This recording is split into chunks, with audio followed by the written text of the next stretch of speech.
So this infuse gratitude stretching throughout the day between the beginning and the end.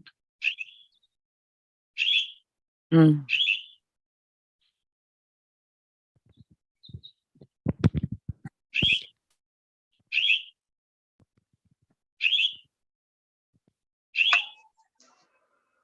Life's life's rhythm. The hum of life in between.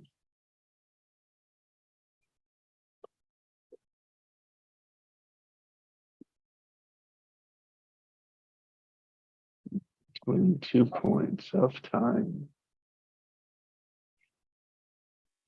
2 points, 2 situations. Now and then.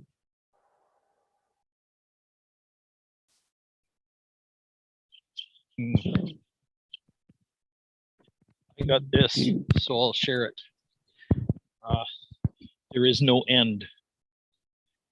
There's never an end. There's only beginnings.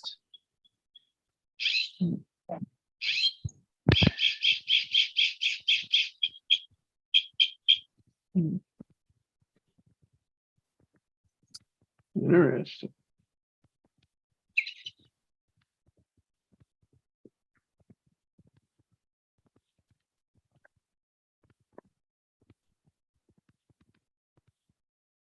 Only beginnings.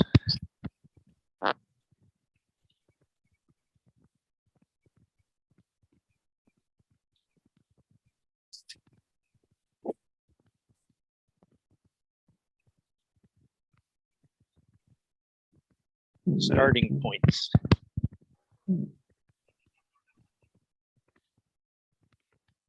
You know, in that book, The Bond, says the music is between the two notes. Between the two notes is where the music is.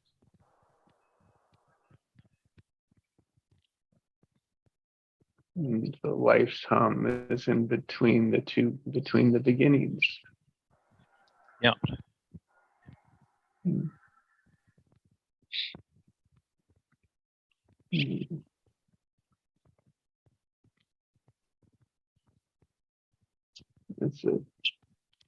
That's a new for me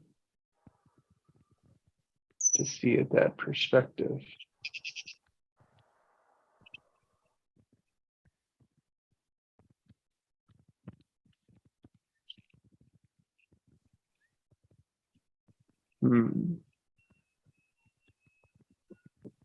It's a version of magnetic alignment, it's like then one step and then the next step so that it just flows right through and past it. Yeah.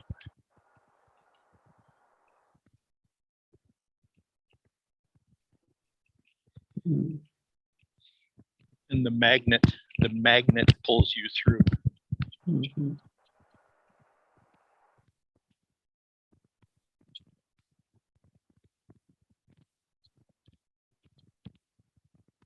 Infuse gratitude between the notes, the hum of life, the music of life.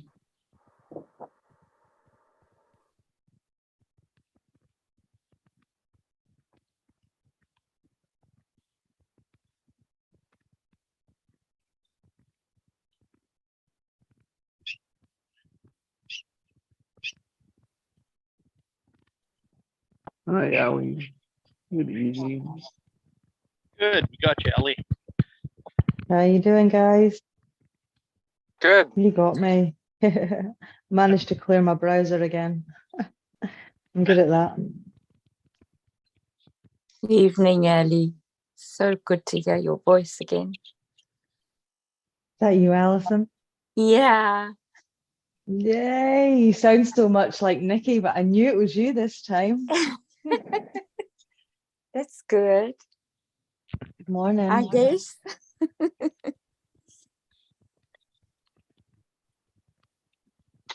Good morning.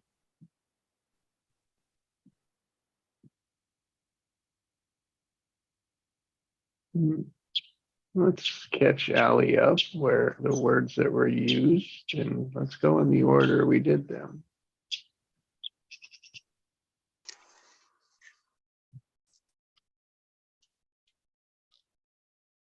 Mine will infuse gratitude.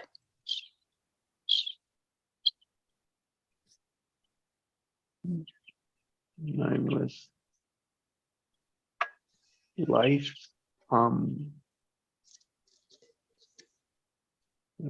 between this, from now to the end of the day, the hum of life, the rhythm.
You know, I just got a jolt of gratitude. You know, here we are meeting with people all over the world. We're coming together into a co-creative space, just being here, being present.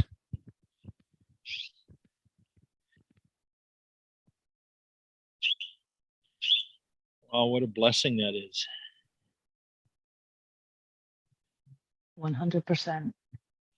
You know, and even 5 years ago, we never really would have imagined it, you know. No. And here we are.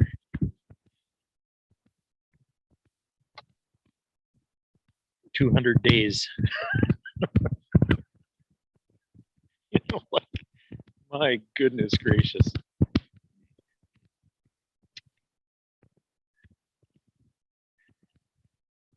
Mother Nature and the cosmos are so damn awesome.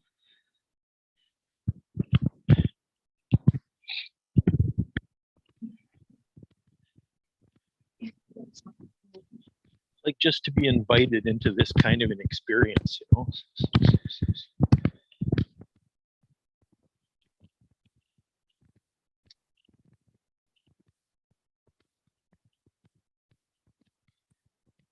You know, did we even know that this is what we needed? That this is what we wanted? I certainly didn't.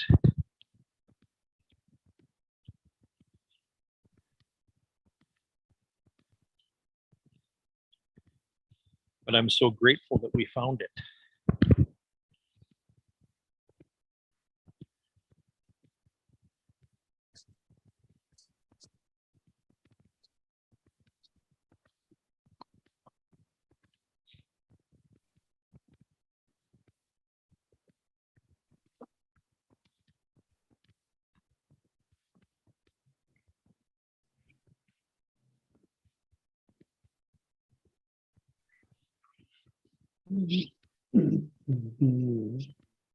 The space between, the space between starting.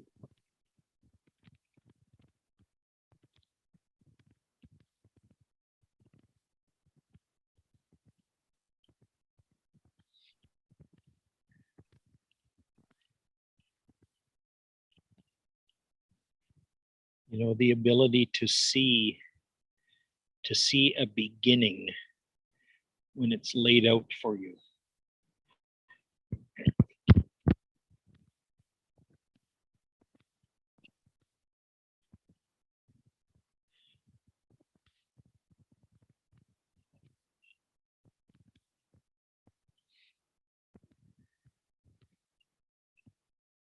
Like I'm reminded of how I met you, Jesse. And it was actually Allison.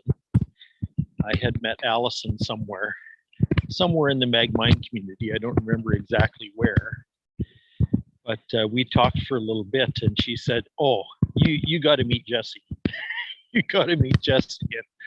And within a few days, we had connected, and you invited me in, and it was so like amazing.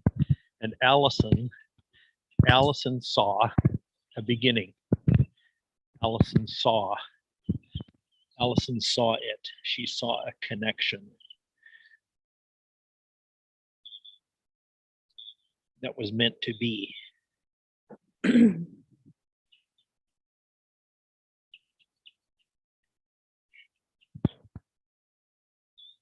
Thank you, Allison.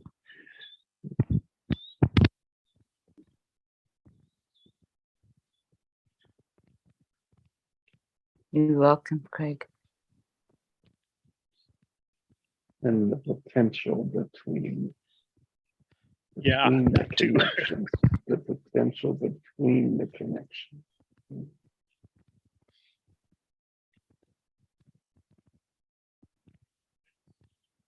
Mm, that's infusing gratitude.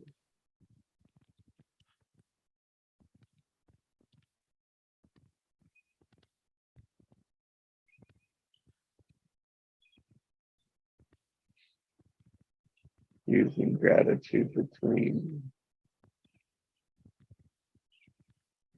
4 others just here today, plus myself. And the potential in the space between that compared to just alone by myself, the space by myself.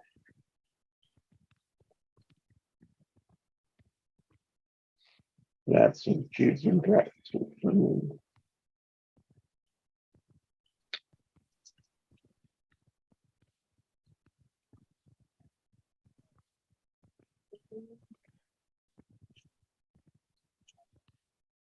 That's what solitude can bring, right? Joe's beautiful word from yesterday.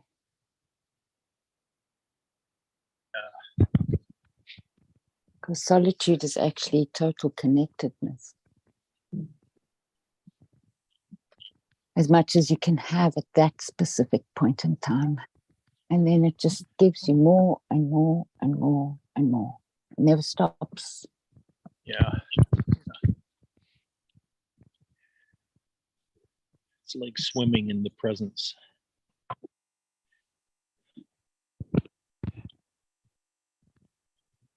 Getting lost.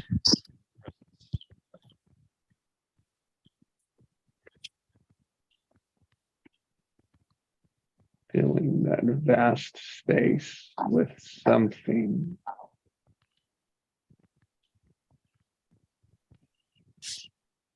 from nothing in everything.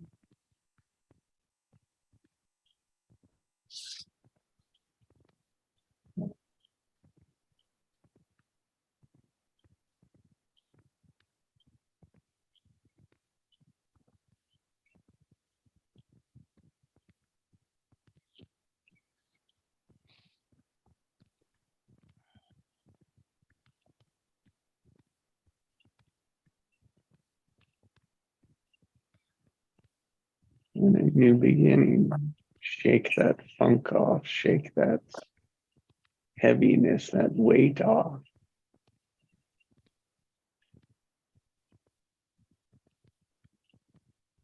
And choose to restart, reset.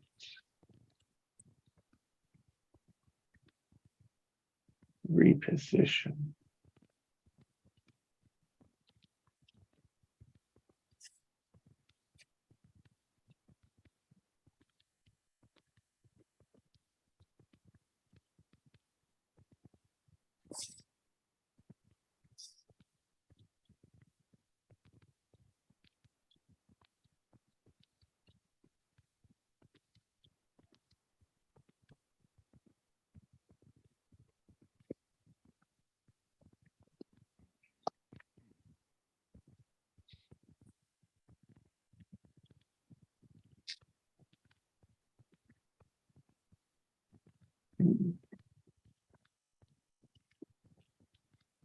So we're at our new starting point.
Listening to the space between.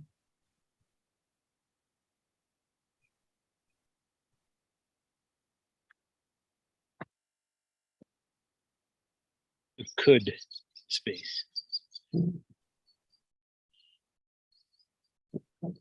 Yes, and life's hum.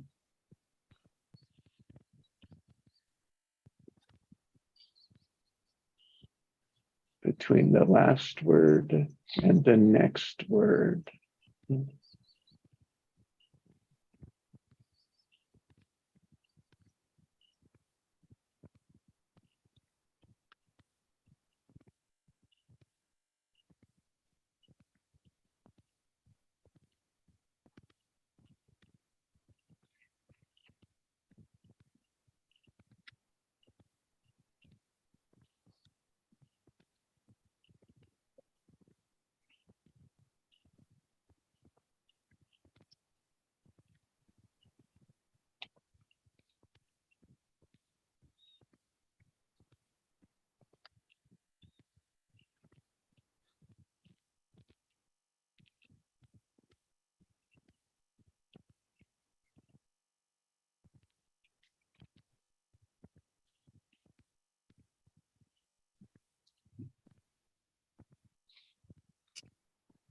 Just to feel the body.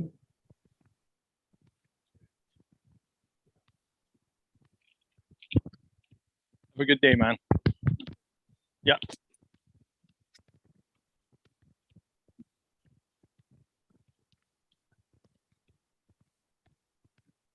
Feel the flow.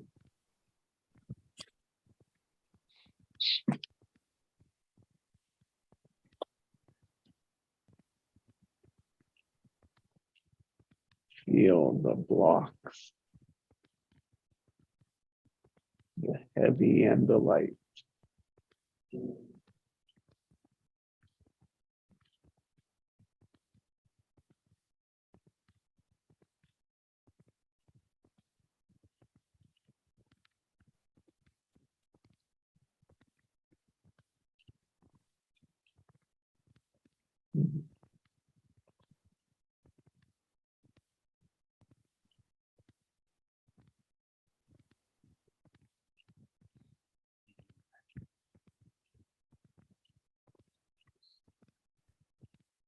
Lighten your breath.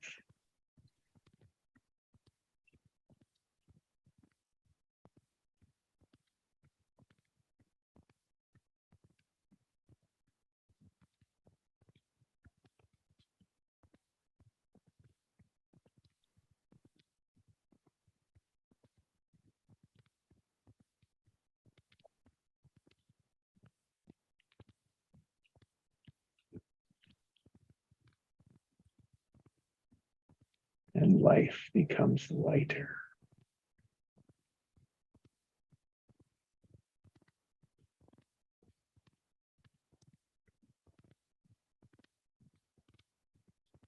The deeper you go, the lighter it gets.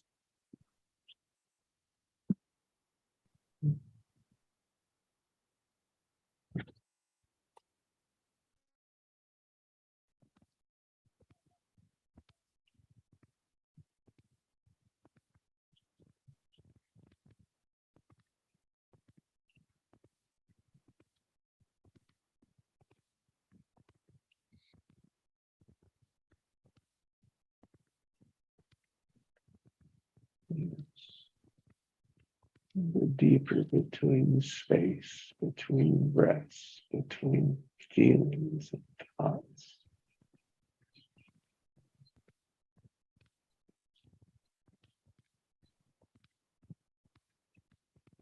Space between words.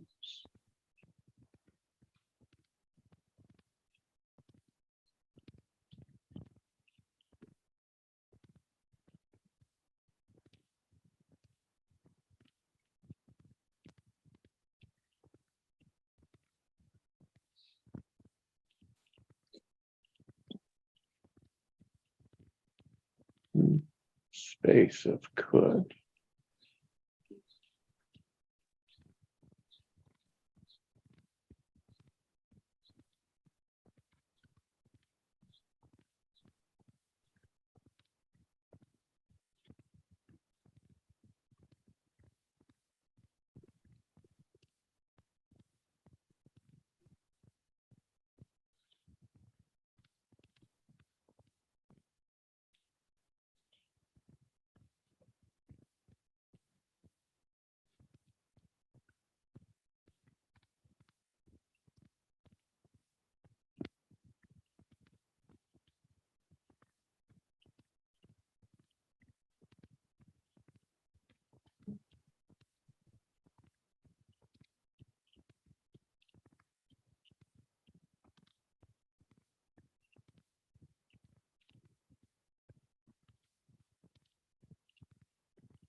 We have but one calling,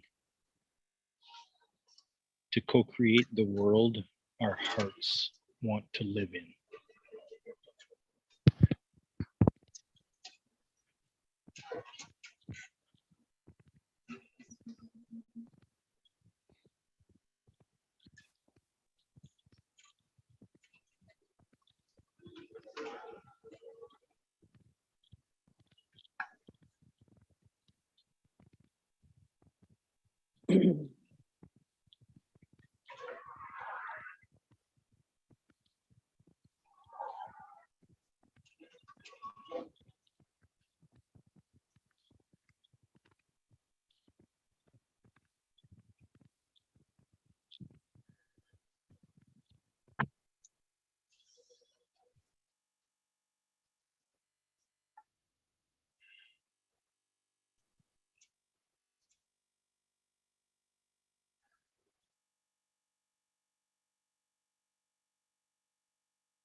Yeah, my word for today would be communion.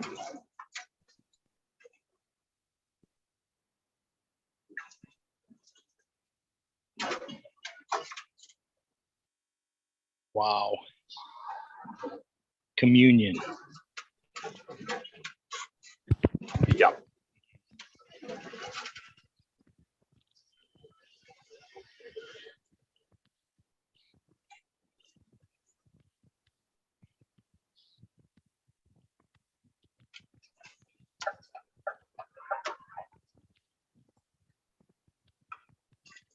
And I don't really know why. It just came to me. But I feel it's communion with God, my higher self.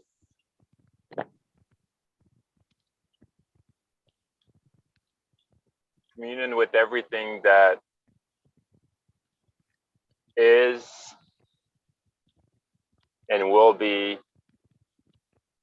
me and was me. Everything, really.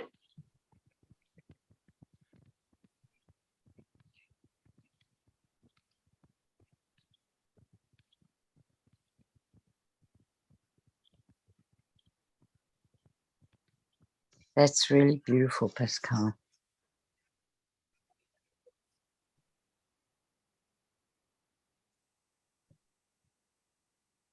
It's very embracing concept. And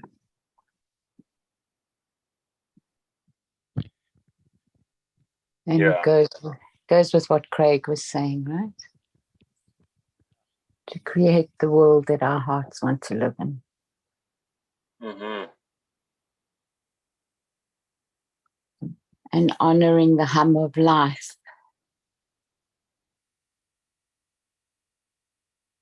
Feeling the pull of it. The hum of life that wants the same.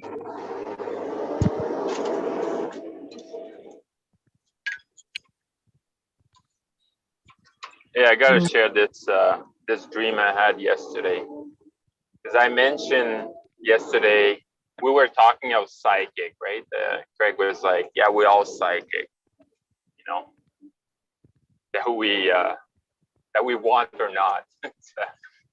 It's part of ourself." And I never seen myself as a psychic, but in the dream, I wake up and I told my wife, I says like, "It's Henry the architect," and then she went like, "What?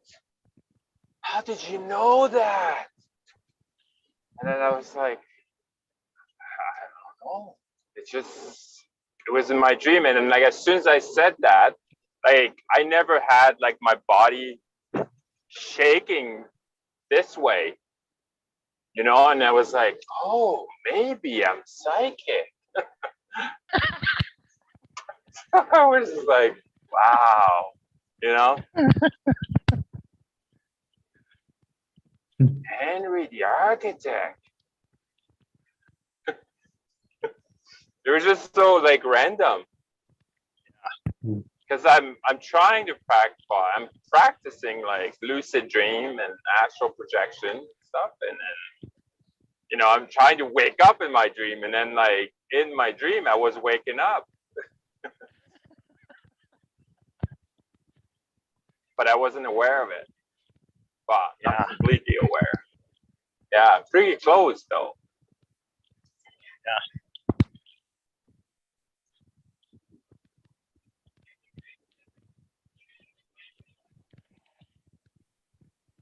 Yeah, it was.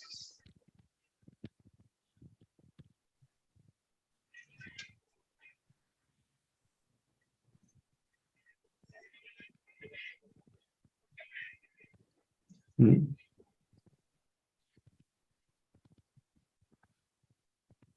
The space between I'm not psychic and I am psychic. Mm. Yeah. The could, that is the space of could.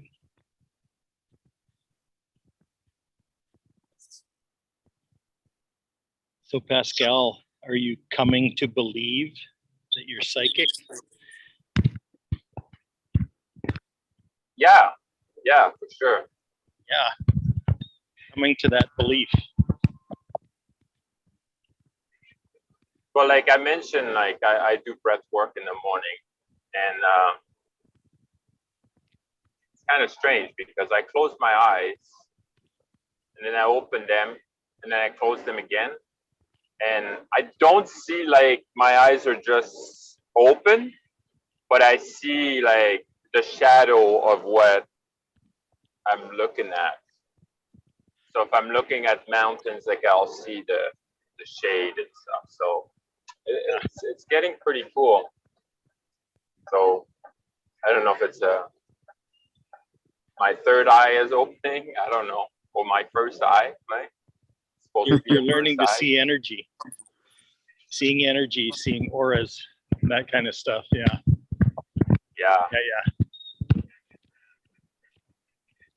The multi-dimensional half of your physical eyes can actually see energy. Yeah.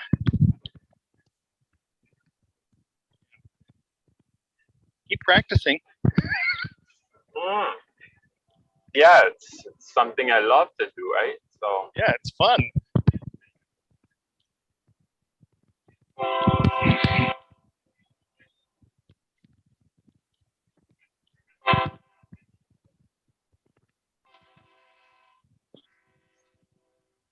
And it works when I completely relax to it. Yeah. Not that I'm forcing it, I'm trying to see through the darkness. It's when like I just relax to it, and then it's like, oh wow.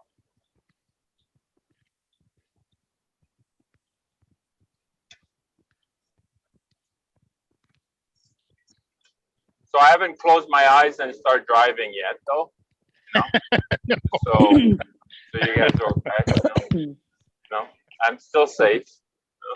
No.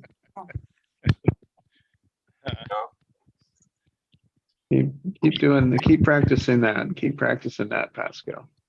Yeah. One day maybe I'll close my eyes completely, blindfold, and then I'll be driving. I don't know, right? There's a possibility, right? Well, you have the capacity. Yeah. You know, all of us do. We just never tried it. Or never practiced it. Or never even realized we had the capacity. Yeah, and that's why like her pineal gland over the years shrank because we're not using it as much as we used to. Yep. It used to be like, I don't know, like something like double or triple size of what it is right now, maybe even more. Yeah. Make sure that that son of yours keeps using his. Yeah. That'll shape his whole life. Mm-hmm.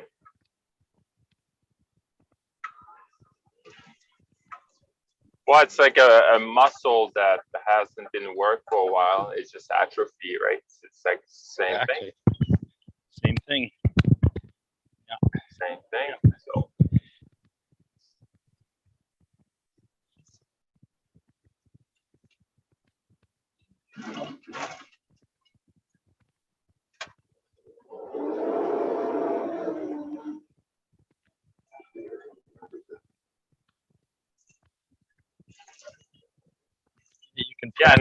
You can practice seeing auras with him. Practice with what? Practice seeing auras with him. Oh, auroras, yeah. Yeah, I see auras like energy. Just around trees though. Nothing like around people yet, but I'm practicing that one too. Yep. Because I feel like this is the one that's gonna shine the first, you know, because like people like say like they're clairvoyants. Yep.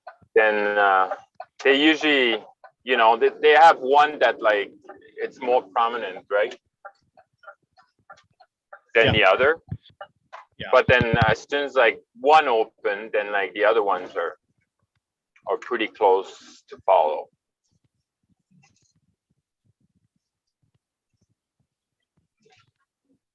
Until you pay attention. Yeah.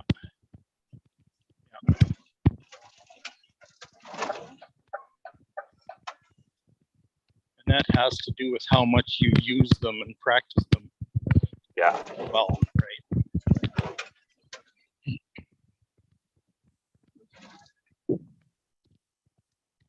never actually addressed this directly, but that's actually what we're practicing here every day. Mm-hmm. Practicing the use of those upper dimensional senses, right?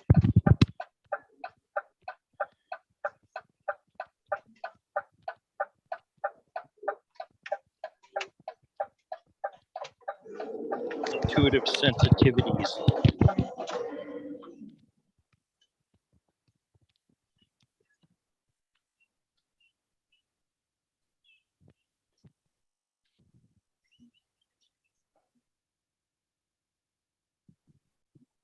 Yeah, and I heard like there's like 6 to 8 like common one, but apparently there's like hundreds and maybe thousands of those things. You know, it's almost infinite of our power.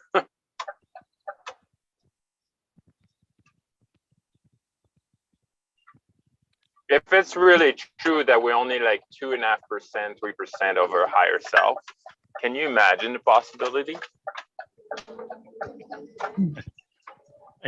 I don't know that we can imagine.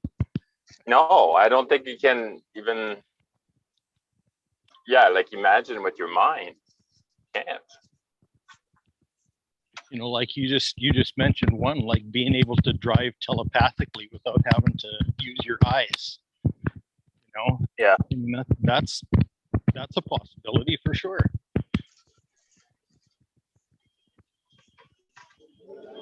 Yeah, it was like I think it's on Netflix. It's kids, and it's with I think the director is Carolyn Corey or something. And I can't remember like the name, but it's all kids, right? And then like using their superpower. Is that the one where they have a kid that bends spoons? Yeah, and then by like looking at them? Yeah. and then like one little girl, she says like my brother doesn't talk. He only sees energy or something like that. And I'm like, whoa. Oh yeah. He's nonverbal. He's nonverbal, yeah. He only sees energy.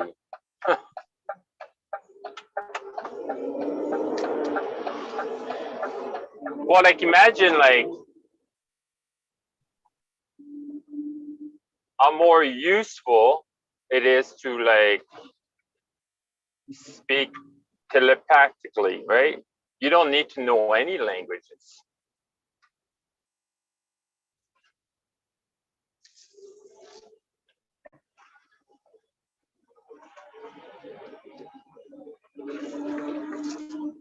Oh.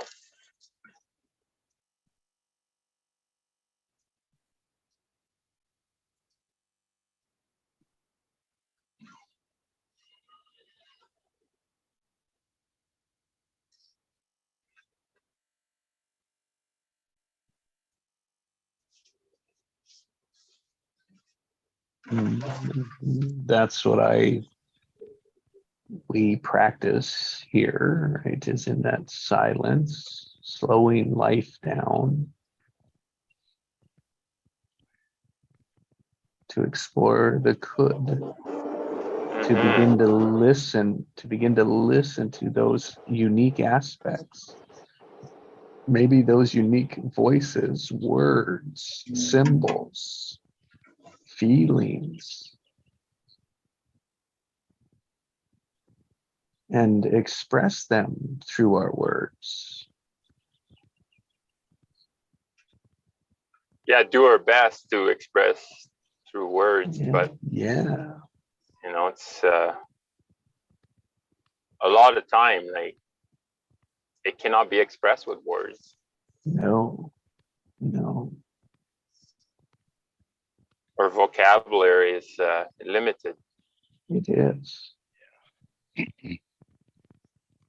And it's limited to our past, our experience, what we say, what we get familiar with. And so there's no invitation for anything new.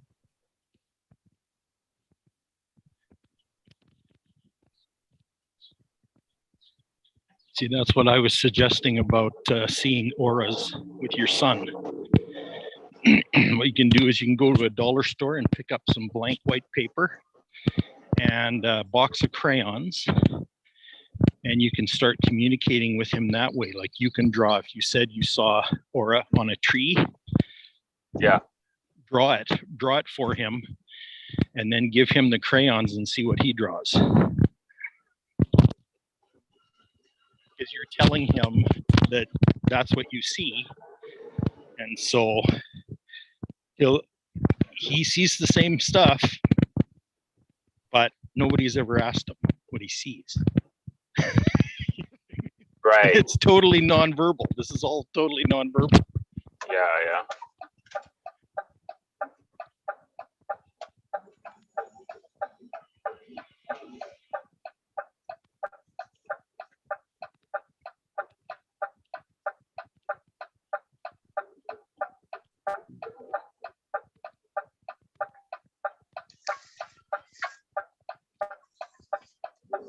Yeah, it'd be really interesting. It's just like, do I have a hard time like to hold a crayon right now? But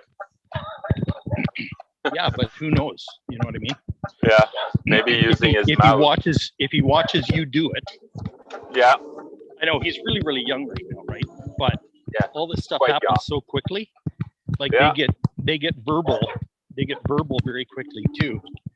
And the thing is, you want to do this before they get too verbal. Right.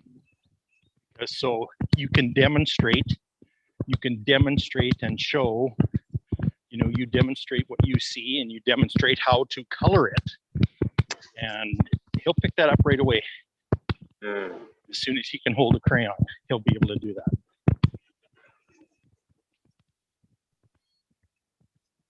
Hold the crayon without wanting to taste it, huh? Well, yeah. Well, but the thing is, it triggers something else, right? Because the thing is, you're tapping into not to his experiential memory, but his energetic memory, and he knows that. He knows that stuff already.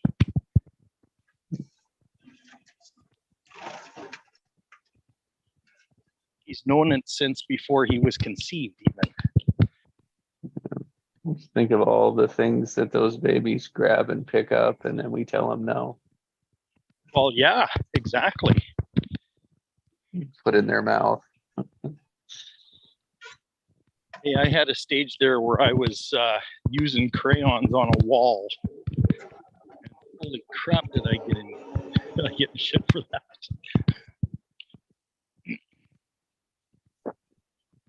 Yeah. That's a pretty big NO.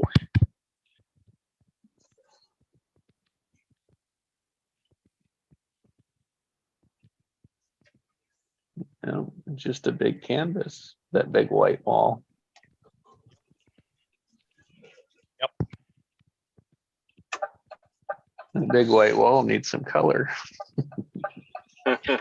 Yeah. Maybe I shouldn't paint before, right? Yeah, exactly. Yeah, we're gonna paint the nursery, or we're gonna let him design his own bedroom, right?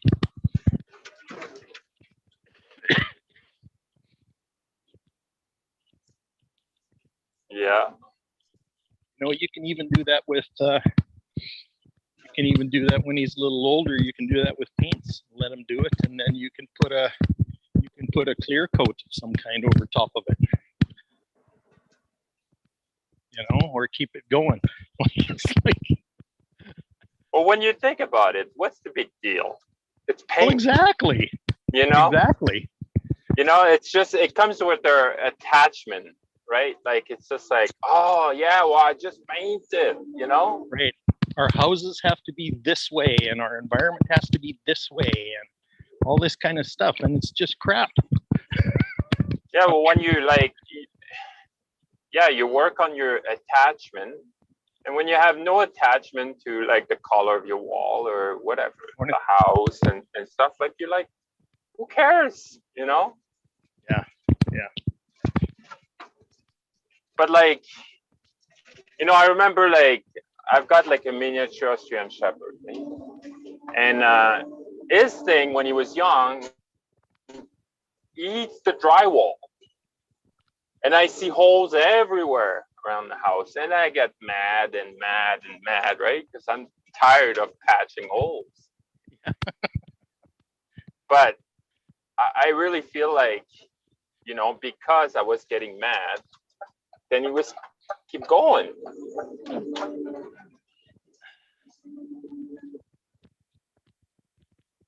You know, like, and he eats a lot of drywall. I don't know why, but He likes must the be taste good of vitamins in gypsum there. gypsum or something. Yeah, yeah, Powdered we stone. can figure that one out. Yeah. He's like, no, I didn't. And then like his face is all white, eh? Yeah. Who did this? Who, me? Like, he's just looking at you like not him. Moi? You're pointing at me? No way. But yeah, it was my attachment to my drywall. Yeah. But now it's like, you know, who cares? Yeah. Just drywall. Yeah, because you know all this stuff that I'm suggesting is very non-conventional, but man, the development that could occur as a result of doing some of these kind of things is just phenomenal. The potential of it is out of the world, you know.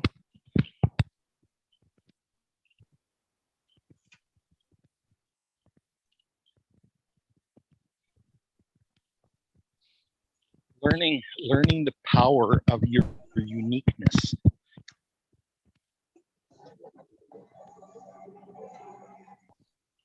Instead of having it stolen from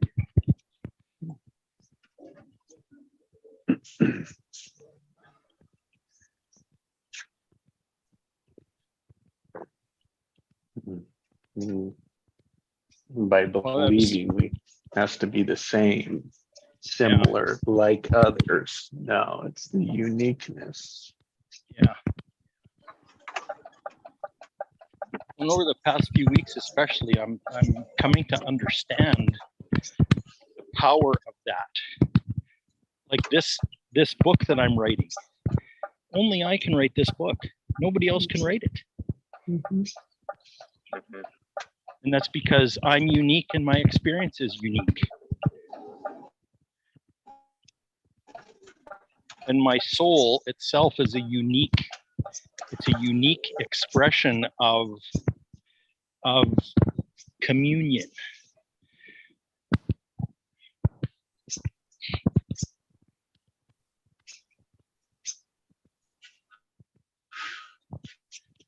But I don't own it, I unique it. There's a huge difference there.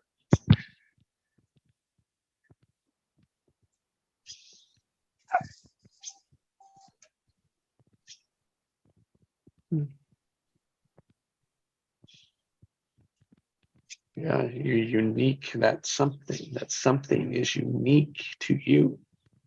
Correct. There's many potentials that are unique to me. Mm-hmm.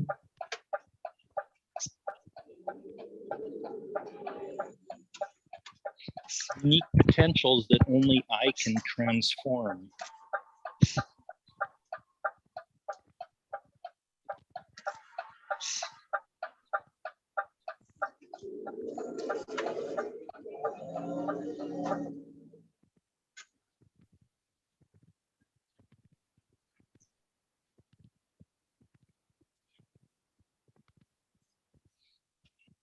And I've spent a lifetime practicing those unconsciously, actually. And now at this stage in my life, they're coming to light in a big way.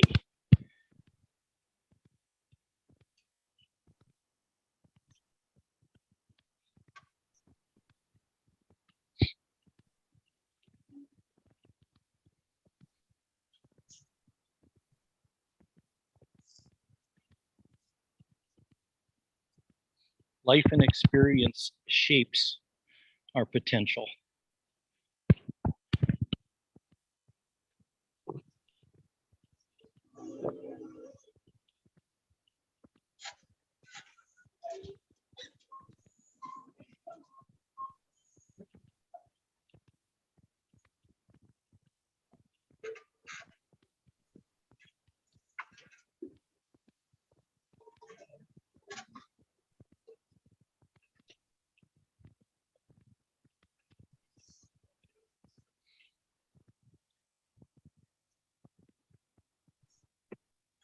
And they were shaped uniquely and specifically for this time in human history.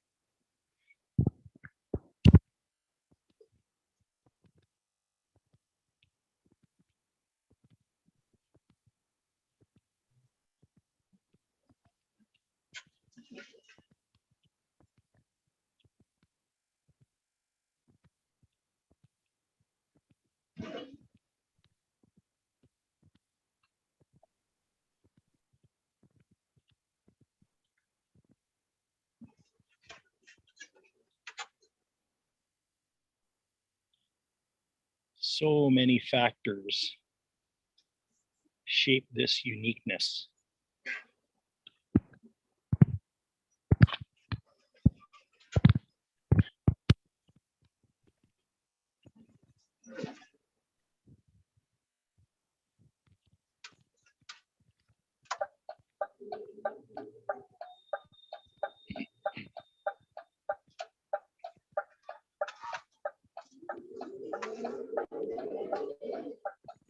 It's too bad like our school doesn't promote that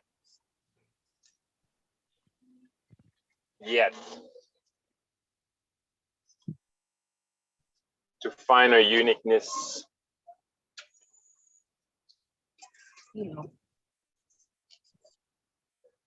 Because I remember in high school, like, you know, you had to choose like what you're gonna be doing for the rest of your life, right? And I was like, I don't know. And You go to the guidance counselor and you well, yeah, you got a list and stuff, and then pick right. pick Well, something. because school is all about conforming to the world as it is, right? Mm-hmm. And human beings were not designed to conform to anything.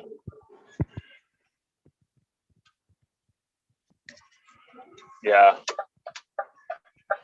But anyway, so yeah, I see my friends like, oh, and my best friend, right? So they're going like to in agriculture, and I was like, maybe I should sign up for this. And then I almost did, and I'm glad I didn't, because like my life would be miserable going to school that something I don't like. Yeah. Yeah.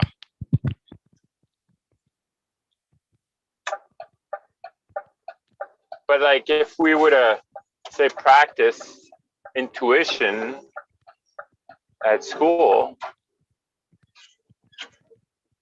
then I would know what I love, right? Yeah. Yeah. Well, and be encouraged to actually follow your heart Yeah. with what you love, right? But if it's not in our world today, if it's not viable commercially, or yeah, commercially is a good way to put it. If it's not viable commercially, then all of a sudden that option gets taken off the table. And that's what's so difficult about making this transition, this societal transition right now, is that its commercial viability is off the table in the future. It's not even there.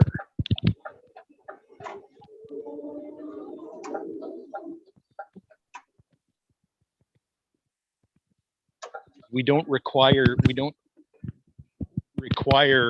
commercial interaction in order to release the potential energy in the future.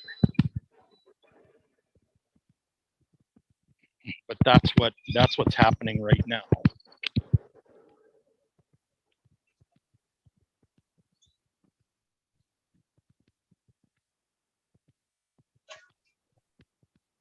We're using transactions to release the energy. And what's coming is interaction to create energy, to consolidate and converge energy, to create something else.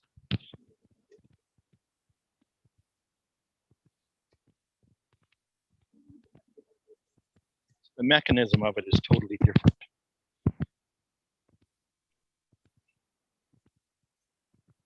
Yeah, the approach. Yeah, the mechanism of creativity is totally different from anything that human beings are familiar with at this point in history. I mean, we've had hints of it here and there.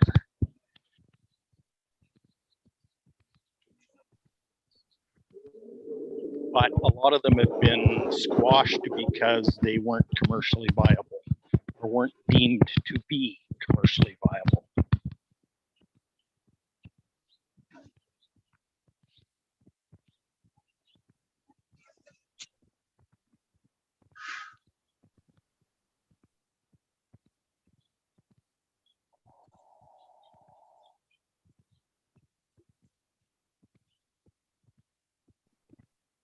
You know, every once in a while, though, the odd one has poked through. Like, for example, Benjamin Franklin was one of those that kind of poked through. He was ahead of his curve. Nikola Tesla was another one. Leonardo da Vinci was another one.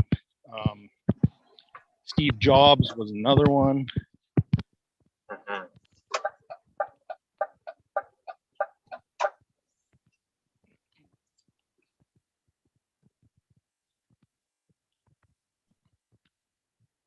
But there's more of those kind of people on the planet today than there ever has been. Oh yeah, yeah. Even the video you share, right, about explaining fourth dimension. Yeah. I watched that a long time ago, and then I was like, like how this kid knows this? Seriously, right? Like you're like, Right. And the thing is, and for like some reason, I'm lost. I'm really lost. Like I'm listening to him, like, whoa, I gotta watch that again and again Okay. and again, yeah, exactly. right?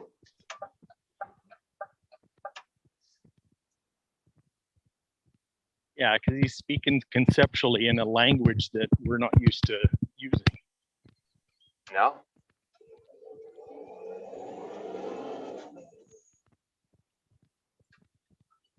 And like, it's just funny to me, like, this kid's got 10 videos, right? Yeah. And then he's got like 500,000 followers. Yeah, That's just so insane. yeah, because he's You a know? kid that's, he's a kid that's multidimensional, and he just communicates it like it's breakfast. Yeah. No, but it's just crazy to me because, like, you know, you think society would be like, well, you need volume to have followers, right? You need volume. And like, he's just showing like quality. And then it's not like a quality video. It's just what he's saying. It's just so out there that you wouldn't think like you would have like that many followers. Yep. You know, because it's not mainstream stuff, right? Yeah. Not even close. But for some reason, people have been watching this video like nonstop. So it shows that, you know, there's a lot of potential. That's what I see in society. You know, if there's that many people watching that kind of video, I'm like, okay, people want to hear more about this stuff, right? Yep. Yeah, because it's like he's speaking potential. Yeah. He's not making any promises. He's just talking about potential. He's just talking about what could be Yeah. from his own perspective. Mm-hmm. And that whole could be, that whole could is extremely attractive.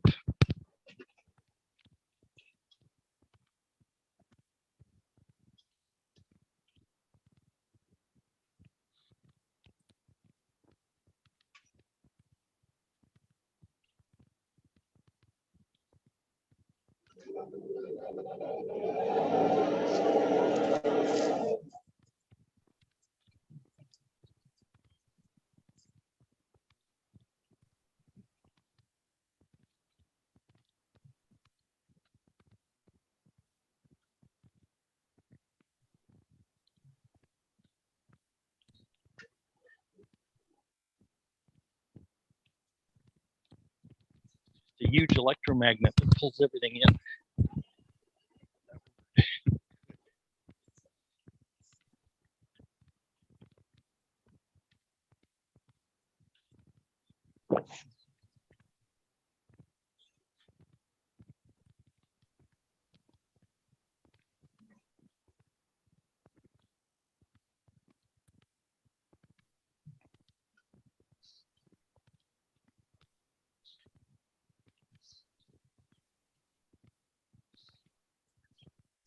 Yeah, when you say like, how could it be possible? I think it just opens up so much, eh? Like just, you know, like we think it's not possible right now, but how could it be possible? Yeah, yeah.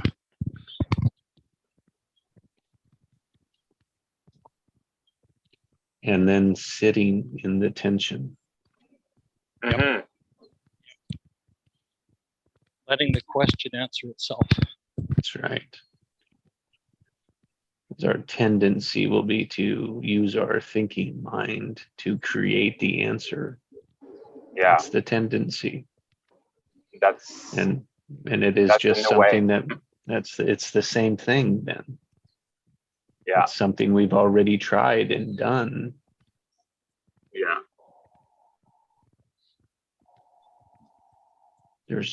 When we do that, we're not creating space for something new. And society, because we're wanting to conform at the surface, holy buckets, that's a big hawk.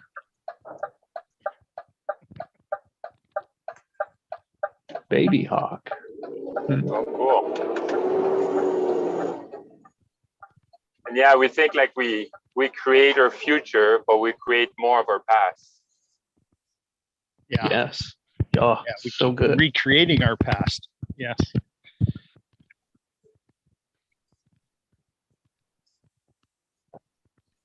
And then wonder why we're frustrated, why the same thing seems to be happening.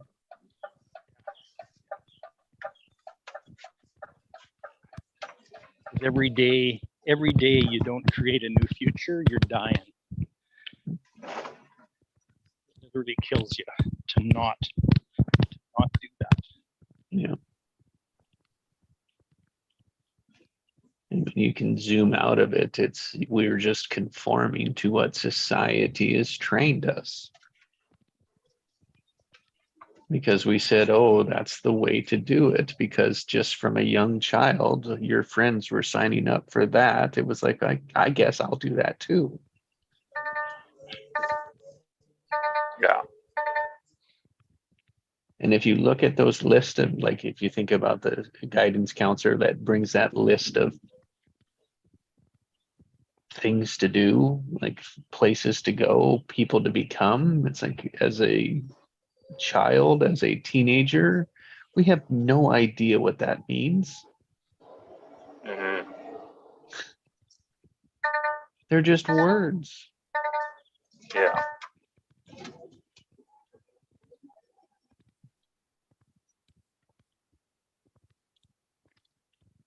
And again, like with the example of high school, is it's attachment again, right?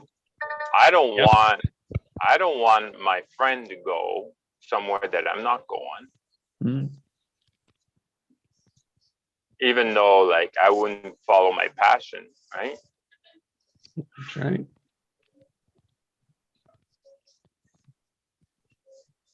And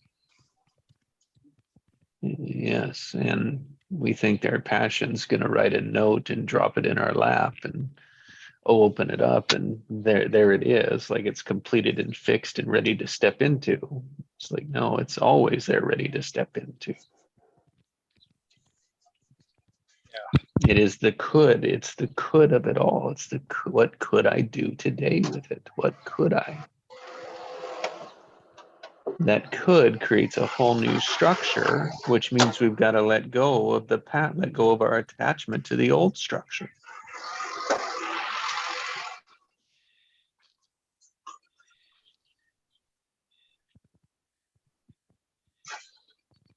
And that tension is uncomfortable.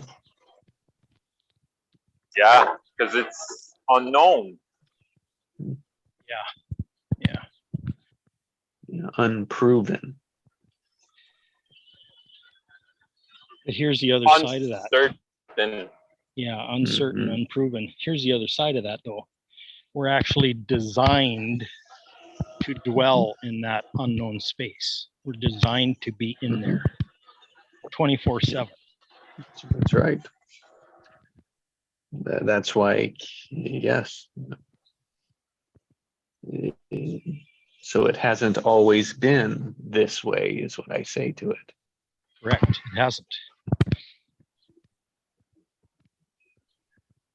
Pendulum of society always swings, and we've just swung one way too far, where the natural state, if you will, is to be in that that potential, much more than we are.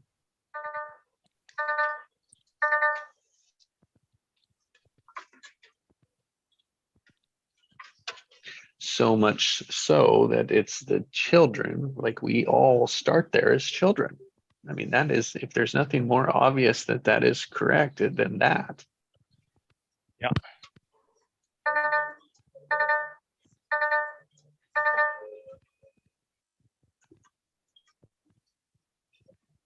You know, what's still mind-boggling to me is that so much of our infrastructures in today's world don't even acknowledge that. Like they're built on totally different premises. Mhm. Well, number one is fixing that, right? Well, yeah, exactly. Fix that child so that child knows what to do when they grow up, so they can contribute to society. Right. Yeah. I mean, that's the real travesty about neurodiverse children, is that they're misfits from the very beginning, and they're pressured to change not just their behavior, but their very mode of operation. It's like we can't allow you to participate in this world if you insist on being multidimensional and operating from conceptual chaos. because we don't have any place to put you.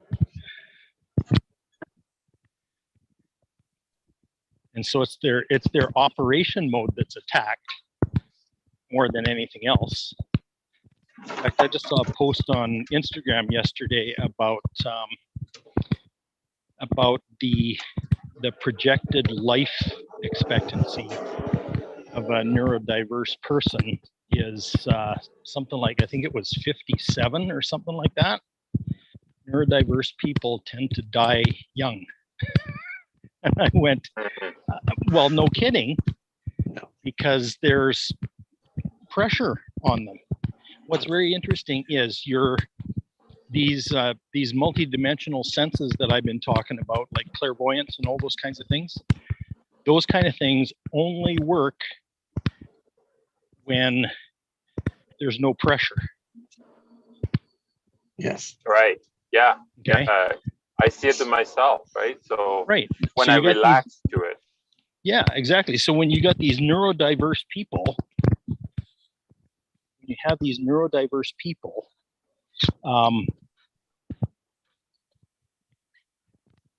they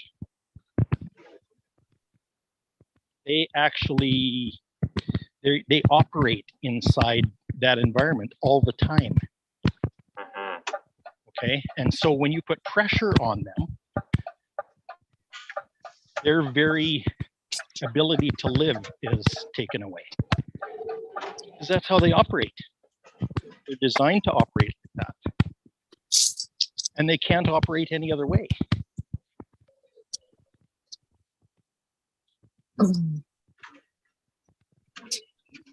So to them, pressure is death. It really is.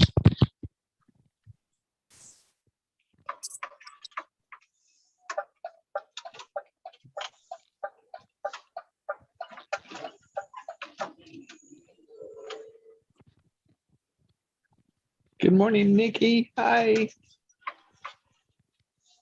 Hi. Oh, we got Nikki in the house. Morning. Yeah, hi. You want to catch me up? Like, what was that you were explaining or sharing? We're Oh, talking like- about neurodiverse people. These are people like that have some kind of attention deficit or PTSD or those kinds of things. Yeah, yeah, yeah. You know, Yeah. they have a really hard time. They have a really hard time adjusting to a linear thinking world. Yeah, that's because it. they don't think that way.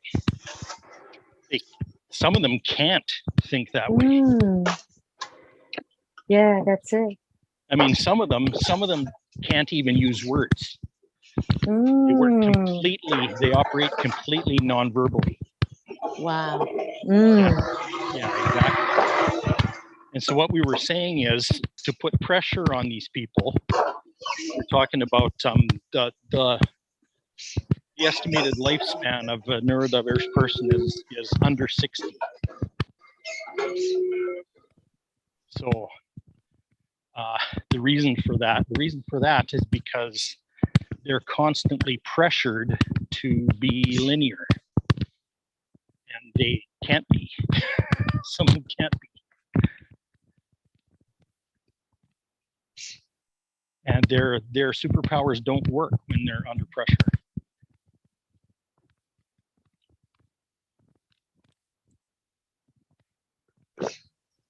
It's like the exploring our uniqueness, conforming, and then conforming our uniqueness. And the tension in the what could is where we can practice our uniqueness, which is what I will say is like that's where we could be taking the world.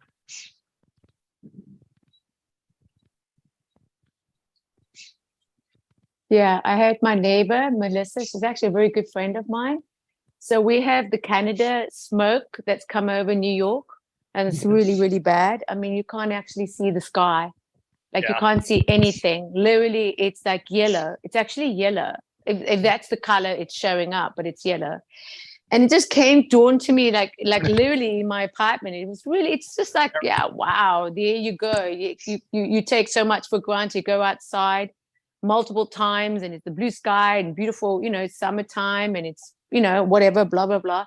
And then you realize you can't even take in the air. You can't, because it's actually burning your eye. It burns your eyes, and it cough. There's a lot of coughing, and it's not good. It's polluted, right? So she lives next door to me. She, young, single, what has it, and I said to her, you want to come by quickly and just, come by, just because I wanted her to come by. Says, okay. So she comes by, and you know what's so beautiful? You're sitting in the living room, right? And we're looking out, and it's like, okay, cool. And I mean, we friends, like we actually friends. So she came up with this, and I was like astonished. I said, no way. I said, the group chats that I have and sessions that I attend, this is what we say. And you know what she said? This is what she said. It was so cute, it was so lovely. It was so amazing. I actually had to write it down because I sent it to her. Because she literally says, this is Melissa, nothing, something, and everything. And when she said that, I started just laughing. I said, I'll say it again. So she says nothing, something, and everything. Now, I know maybe it's not the same what we say or what Jessie brings out, but it's very similar. But it came to me, and it just like, it's just humor. It was a lot of humor there, and I said, yeah, that's it here. Yeah. And because her father's from Morocco, and her mother is a Russian Jew, and we just realized that we're actually African sisters. Because it's just nice, yeah. Because you always think that you're the only one that's going through something, or going through, and you realize that everyone's going through something. But then she said nothing, something, and everything. And it was just so spontaneous and just innocent. She just mentioned it. It wasn't anything. And it just like, yeah, there's it. So I think when you really get to be like aware in your presence of who's around you and what they're saying or what you read, or it's constantly supporting you and telling you and sharing. Yeah. You know what I mean? It's true, no? It's yeah. It made my day, to be honest, because that we could find some humor out of something that is like really not pleasant, because we weren't allowed to go outside because the announcement was it's not safe, etc. And you please don't. So it was almost like, again, like COVID. It was like no one was outside, no one was walking, no one, streets were empty.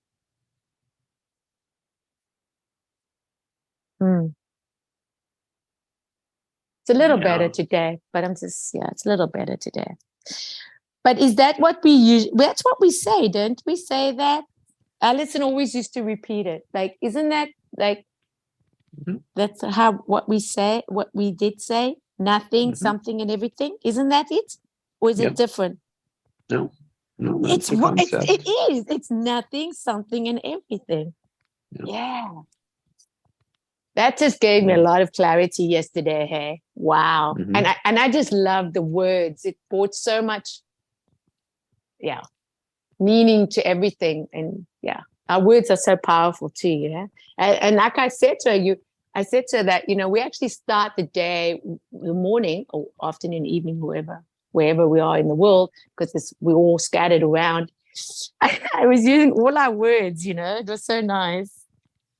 Scattered, and I said we gather together with our words, and we say our word, and we take it from there. And she said, wow, that's quite profound.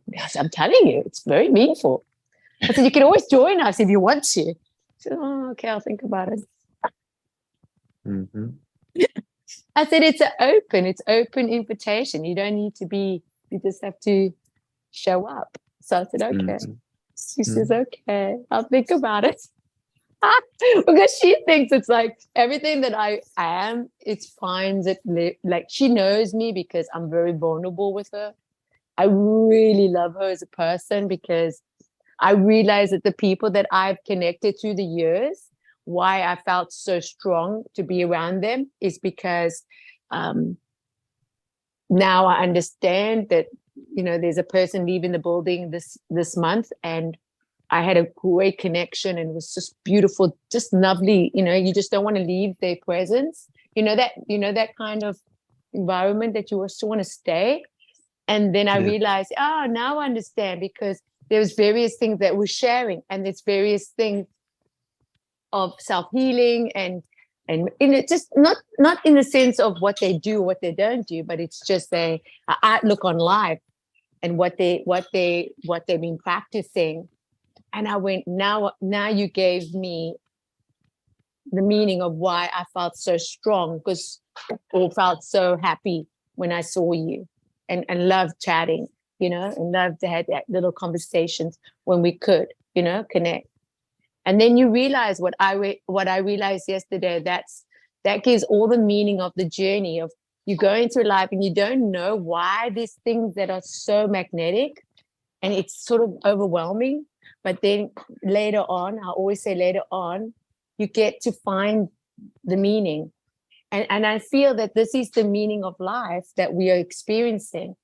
So it's really a fun, it's real fun now. It's like yeah, it's not no need. It's almost like you can have fun with it. You don't have to be so serious. Yeah. Yeah, you can have fun with it. And I really love that. That's funny because that's what Joe said yesterday. Was it Who? yesterday? Yeah, it was Joe. What did Joel say? Joe said about being not so serious. Yeah, and I got to tell you, I watched these videos, these musical videos. Oh my God, you can really wow. I mean, it's very bold, you know, it's very bold and courageous, but so much authenticness there, because it's bringing so much everyone together in that moment, in that moment, because, you know, it's not the answer to everything, but it's in that moment is the answer. Isn't that just beautiful? Yeah. Isn't it that just like one more time, just one more day, one more time, one more, just one more, just one more. It doesn't have to be how many more after that, just one more in this time. And I love that. I love that. So I'm here as one more time being here. One more time. You know that song? One more time. I love that song. It just came to me now. One more time. One more time. Yeah. But Joe has that. And I like that because music is universal. And I love that because like Craig says, the language, you don't have to speak. You can just listen and it can move you. You can dance to it easily, flowing, and it can move your whole system. Because you're moving the energy, you're letting go of all that is not serving. Just let it go. That's just why movement is so powerful. Not just with our mouth, but with our body. Does it make sense? Yeah. It makes sense. Yeah, your whole body can engage with it. Yeah, right? Yeah. It's, yeah. Yeah. Mm. So how's everyone feeling today? Is that Is that a rhetorical question? I don't know. I like that word that you just said now, but yeah, I would like to know, how's everyone feeling? Yes, it is a question. About letting your whole body engage with it. Yeah. Yeah. That's been a theme for me the last few months. It's really allowing my body to tune in Mm, and tune up and beautiful. attune to thing that's going Mm. on. Yeah, I love 'Cause- that. Yeah, because I came to realize that my whole body is an energy sensor. That's- Like my whole body, the whole thing Yeah, is yeah, an yeah. energy sensor, right? And that energy Yeah. is actually interpreted by my heart, not by Mm, my head. It's interpreted by my heart. My head can't Mm. understand it. yeah, that's true. Hey, Can't even that's really true. And can't even go there. yeah, if we can just really get to understand that, it will make such a big, Yeah. huge difference. So my heart is the interpreter, Oh, and absolutely. my heart is also the tie into the whole neurology and nervous system. The whole thing. Beautiful.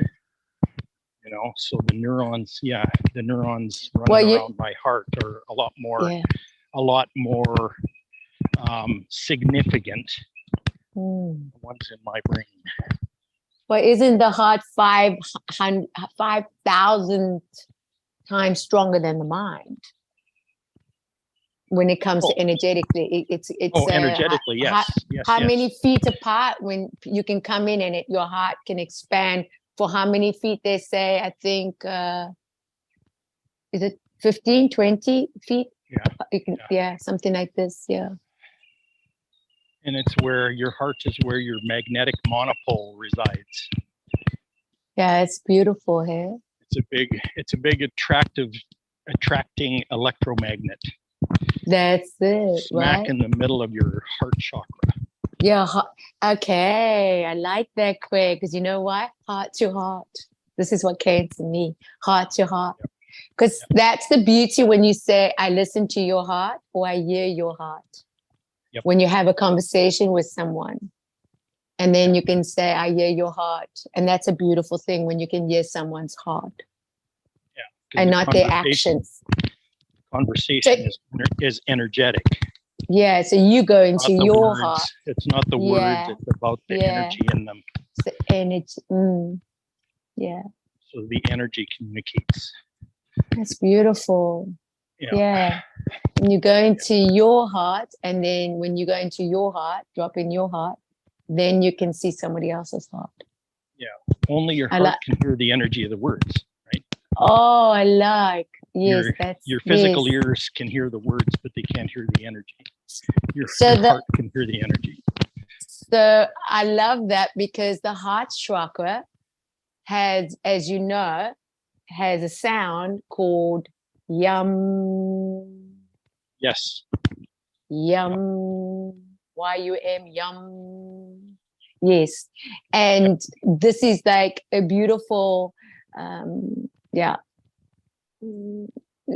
chanting, or you say mantra, but it's a yum, but it's actually vibrating and connecting, because the actual sounds of the root chakra is it's beautiful. It's lam, bum, rum, yum, nam, om. And that is going through the body energy circles and literally transparently to connect and join in. It's very beautiful. Yeah. So yeah, it's beautiful. It's just beautiful. Good for you, Craig. You're on fire. You lit. You lit. The spark. You're the spark. Yeah, I like that. You're the spark. Yes. Sparky. Beat me up, Scotty. Beat me up, Scotty. You're sparky. I like that. Star Trek. That's cool. How's Pascal doing? He's very quiet. Pascal, you there? Pascal. I sent a little, it came across where Stoop Doggy came with like he's making a sort of a announcement saying thank you. And he was thanking himself And I sent it to the group this morning. Thank you. Thank you. I didn't give up. Thank you that I didn't take days off. Thank you. You know, that was very cool. So I sent it to the group this morning, that message. Thank you. Thank yourself. So that's what I did after the call. I thanked myself for showing up. Mm. Yeah. I hear the birds. You outside, you lucky sausage. Where Yep. you got no smoke in your neighborhood? No Nope. smoke? No, I'm too far away from it. So where are you now again? I'm in Arizona. Yeah. Yeah. Yep. But I know about the Canadian smoke. It's See, we had sad. it in Oregon a couple of years ago too. There was wildfires in Oregon that hadn't happened for something like 50 years. That all of a sudden showed up. And it was weird, like the sun, there was a haze, total haze, and it was there was ash that kind of gathered on everything, and the sun went orange. It wasn't yellow, it was orange for weeks. Weird.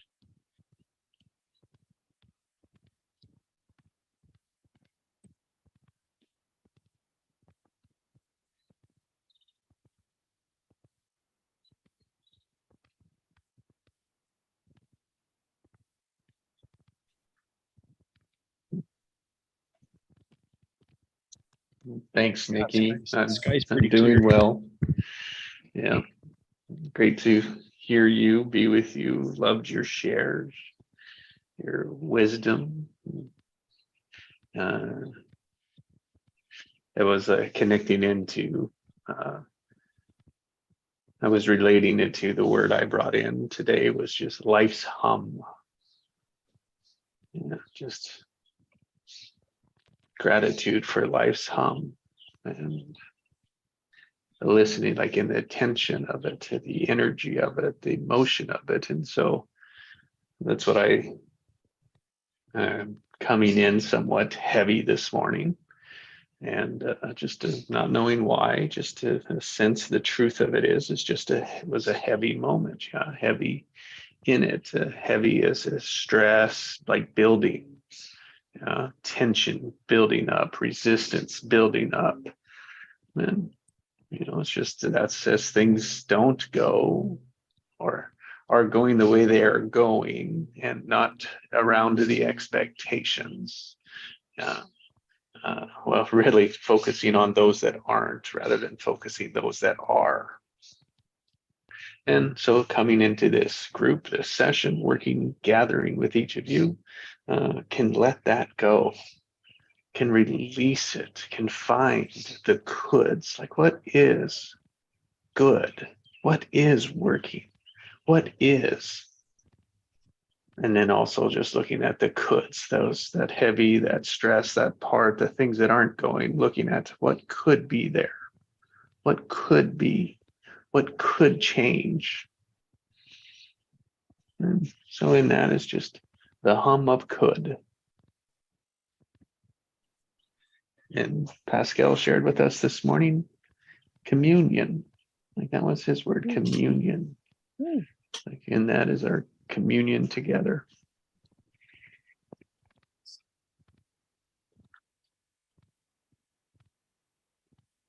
Beautiful. Thank you. Yeah, I'm loving that word. Communion. Mine is one more time. Just one more time. One more thing, one more time, one more day. one more decision, one more choice, just one more time. Just do it one more time. Letting tomorrow deal with its own, because we don't know.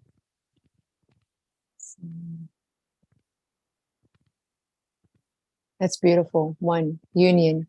Yeah. One in union.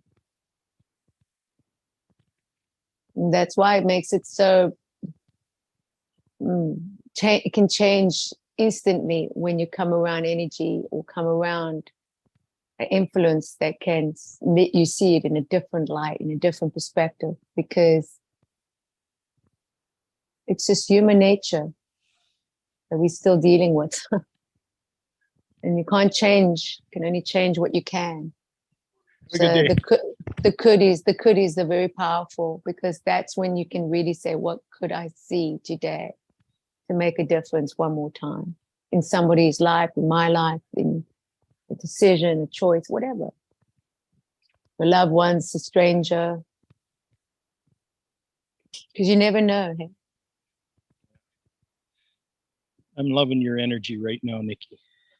Oh, I'm loving you. I'm loving you. I'm going with a walk with you in wherever you're walking. I'm walking with you, Yeah. because I need to walk. I was so into it. I just can't about walk. got run over by a bicycle. Oh my God. Watch yourself.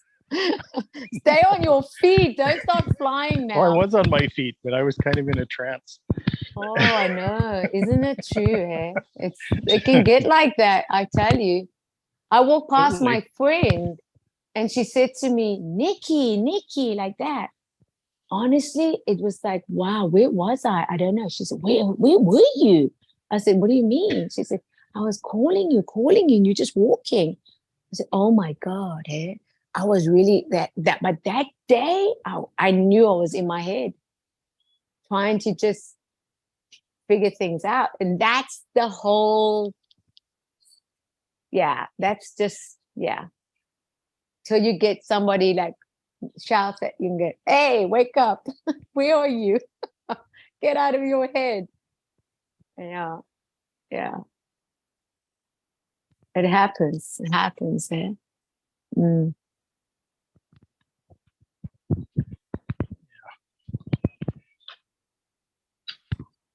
Yeah. Yeah.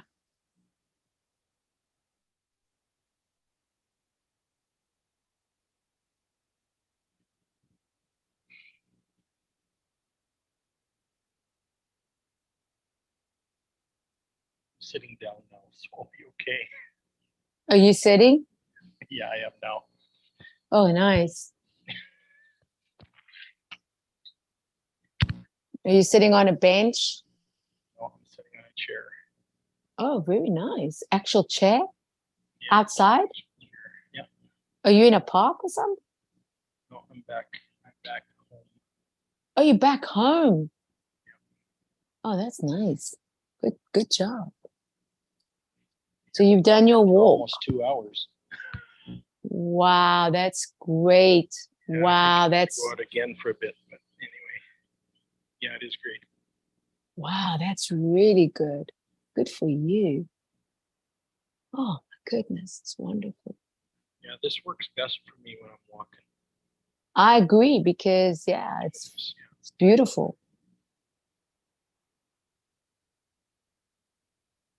It's kind of, being in a mindless trance and walking, like, the rhythm of moving one foot in front of the other. And it's always best to do it with someone. I'm a person that can exercise or walk by myself or be by myself, or in any form and shape. I can be that. But there's something about when you're walking with and you have this interaction, or you're doing it with someone, it's just more enjoyable. It's something that you just enjoy, it's enjoyable thing.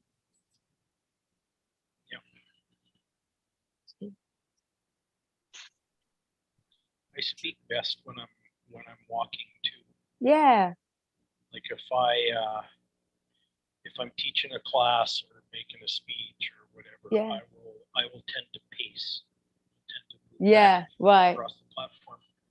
Because you're conscious, you're conscious. That's the thing, because it's a whole presentation of how you want to allow the others to receive, and it's that when you don't have a filter now, because now you just unconscious, you're just doing you, and that's actually where we get the benefits of having to see you and experience you in your walking. And you're talking, by the way, and you share it. I'm actually channeling all this. Yeah. So that's the mode of it for me anyway. it's the intention also that you put out. Yeah, and everyone's method of that, everyone's mode of that would be different. Yeah.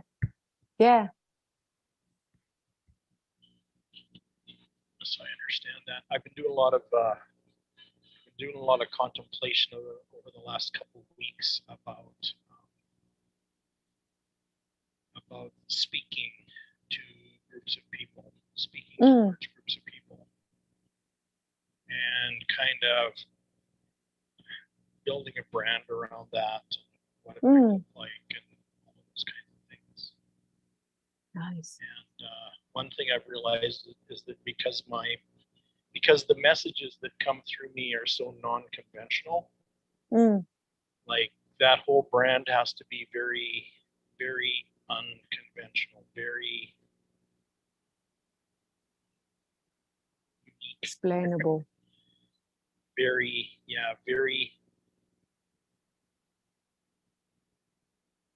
Explainable. funny, but really different, really Yeah. different. Yeah. Like I'm definitely not going to be wearing a tie ever. Who says you have to? Well, but that's exactly my point. Like the thing is, you go to these people that are speakers coaches, and they say that there's these kind of rules around it, right? No, you make your rules, Craig. Well, that's exactly the conclusion that I've come to is that. You're gonna make your own rules. I've got to define it. Yeah, you're gonna do your own. Yeah. Because everything about it is unconventional. It's contrarian. It's and everything I say is like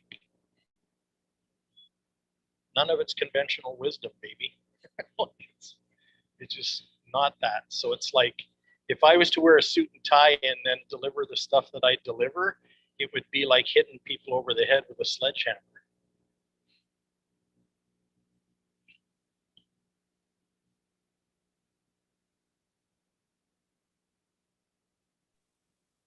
Now that box would not be checked.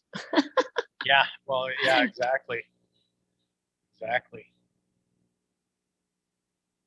So that's some of the things I'm going to consider.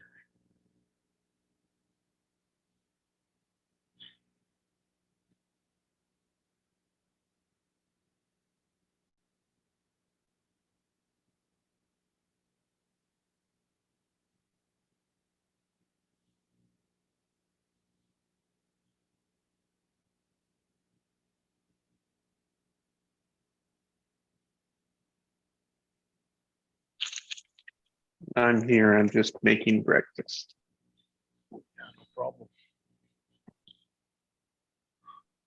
Summer school. Yeah,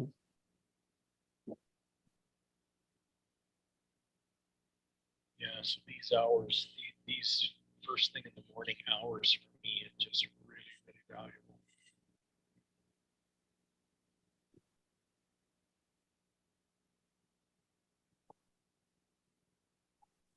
And who says dads can't how they say I had the word now, multitask.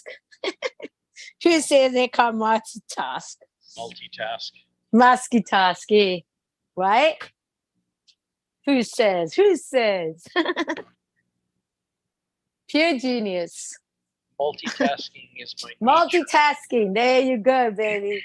It's my nature, except my multitasking doesn't show up in a very conventional way. That's okay. Yeah. So you're talking about neurodiverse people.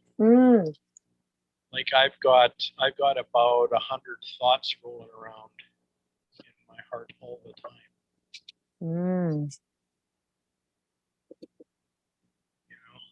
All of them are being attended to at in different degrees.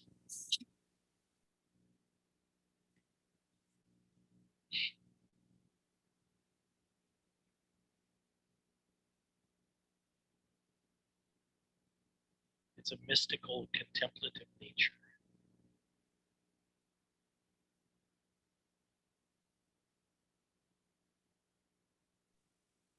It's also choosing yourself, choosing you.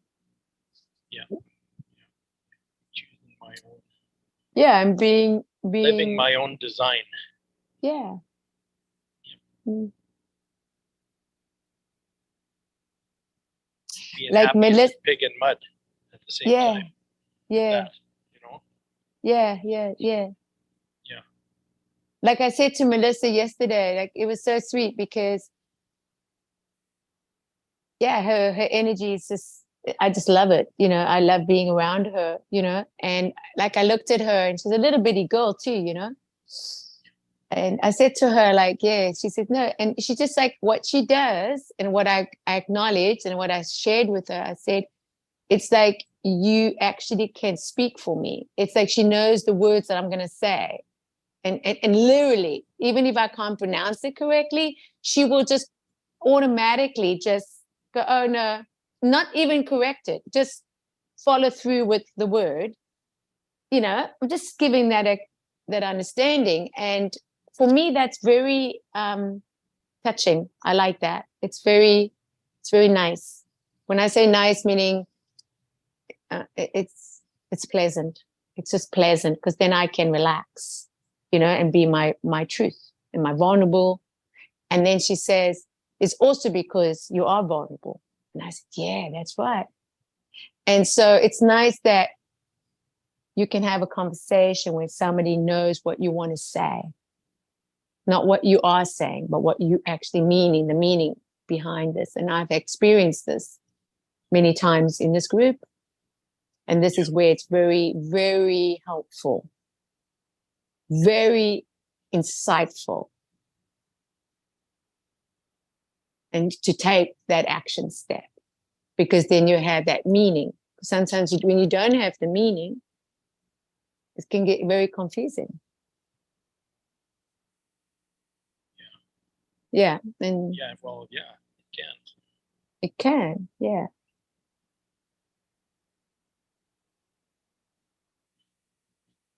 Yeah.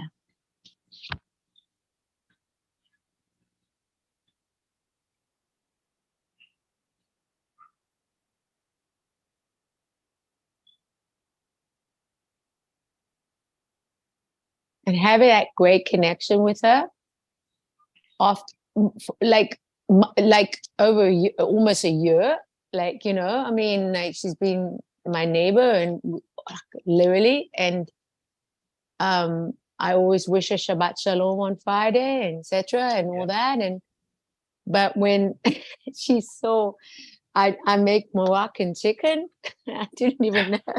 I make this delicious Moroccan chicken. And she says, I'm coming Nikki, over. yeah. So she says, oh, you make Moroccan chicken? I said, have you been to Morocco? I said, no, but I love to go. And she said, well, hello, Nikki, I'm my dad's Moroccan. I went, well, now explains it all, right? There you go. I said, now explains why I love you so much. We're African sisters. We're sisters. It was like we had a good laugh and we laughed. And I mean laugh, you know, that belly laugh? Because what she has is very contagious. So when she laughs, it's so like contagious that you laugh, you know, you laugh like literally like out of your belly. And it's so I'm just getting a kick out of this because, you know, we North Americans, we forget that Morocco and Egypt are actually in Africa. Yes. We didn't even think of it that way. We think that they're in Europe more like. No. Yeah. No. Which is funny. And then there's South Africa. That's like the other end of the planet, right? Yeah. Yeah. And from Cape Town. That's right on the point. Right on the point. Edge, yeah. But it was a very interesting time. It was a very interesting time. Yeah. Just to give meaning, the meaning behind the meaning, you know, and the reason for that. And so it was just something we shared, and it really made a difference, made a day. Yep.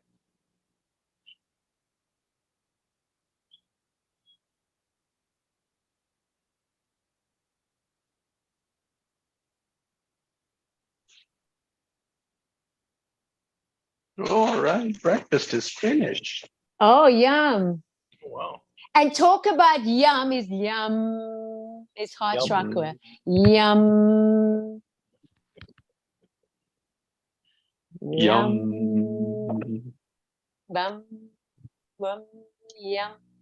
Yum. Mm. Here's the sounds right from the root chakra, from the sacral, from the solar plexus, from your heart to your throat, to your mind's eye and the crown. Yes.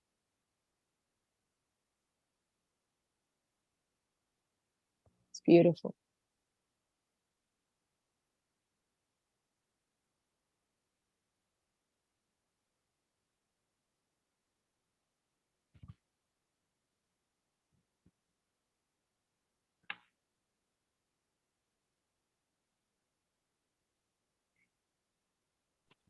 That's why when I have this feeling, when you say this, it comes because it's just the thought that we don't want to entertain. But when those thoughts come, it's almost does come, and it doesn't. It's how we allow ourselves to say, "Oh, we're going to entertain this or not." It's really a choice. And this morning, I just put my hand on my heart. I took a deep breath, and it's so beautiful because in the practicing of being still, and it was uncomfortable. It's wonderful, hey? Yeah. That you can then be present and say, I'm alive. Yeah.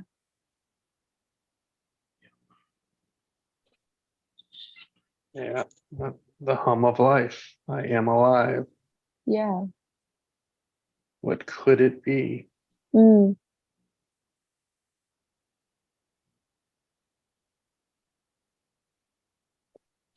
Because it could be, it is whatever we want it to be. Oh.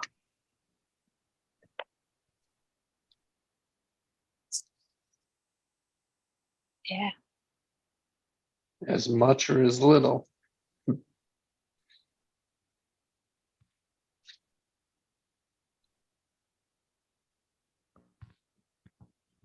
And it's usually the little that makes the difference.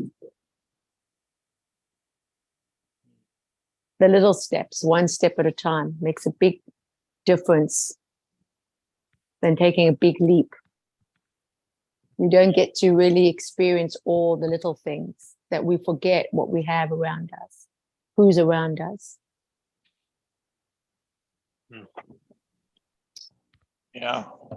We're always looking for that big leap, that big Isn't it? shift, Isn't it? that big Oh. one. So, like such a waste. But we do it. We do it all the Oh. time. It's like, are you serious? Yeah. It's not a waste though. It's not a waste, but you 'Cause know the what thing I is, mean? the truth is yeah, I know what you mean, but my vision is very, very large. Of Like course, it has it's to be. to the point where it's beyond comprehension. Right? Yeah, And the thing is, that's beautiful. there's kind of an assumption that goes with that says, because the vision's big, the leap will necessarily be pretty big too, right? For sure. So I kind of Yeah. have this anticipation going, like there's this big leap that's coming. But what's interesting is that big leap hasn't come. It hasn't come. It hasn't come. But there's been a lot of steps that have been taken. Is That's it? right. It's all in the little steps. And I look But back, that's the thing. It's the little steps it's that like, take you to okay. the top of the mountain. Yeah. You don't take a leap over the mountain. You take one step at a time. Because if you had to see the road ahead of you for that vision, it can overwhelm you. And then you don't take even a step. This is what paralyzes us when we get into adapt mode or we think it's too much. But it's that Here's one more the thing, though, too. time. One more time. Yeah, one more time. Here's another thing though too, is I realized that I've already taken a really huge leap. You have. You have. And that I may never be required to take another leap that big again. Yep. And that's kind of a relief too. Yeah. I think that gives you a sense of being enough. Yeah.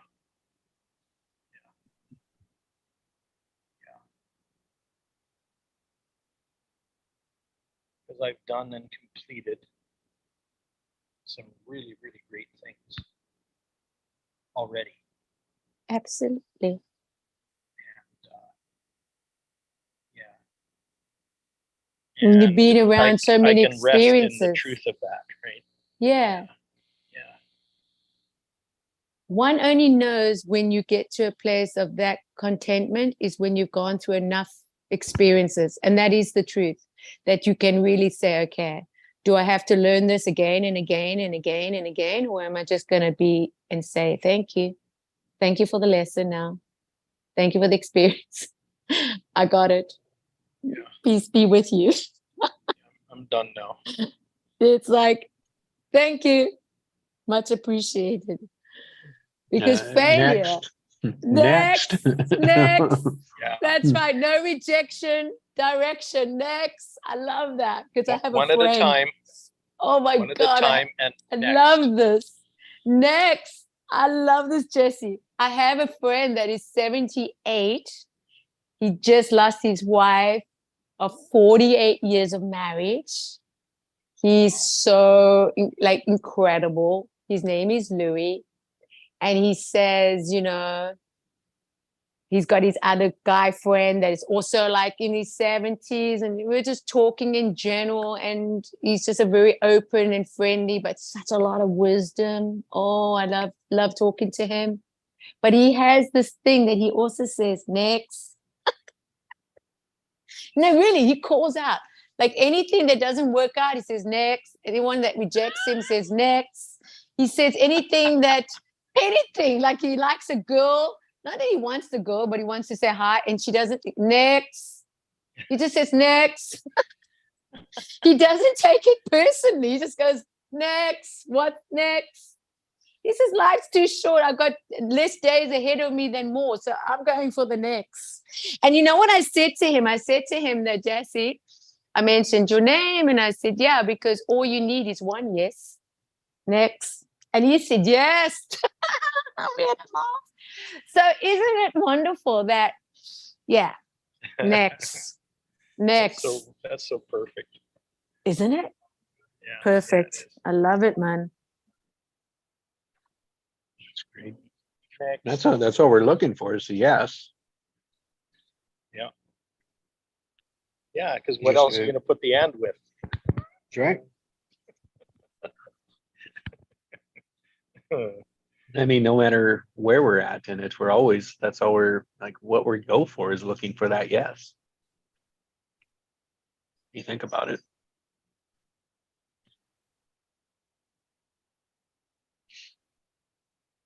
Yeah. How much better life is when we just say yes. You know, What kind of blows me away about this is I've been talking to a lot of these people who have these programs where they can help you publish your books. Right? I've had interviews with a lot of these people, and I keep putting out these invitations to co-create with me. But pretty much everybody has been so kind of preoccupied with their business and their clients and that whole structure that they can't see a golden opportunity right in front of their nose.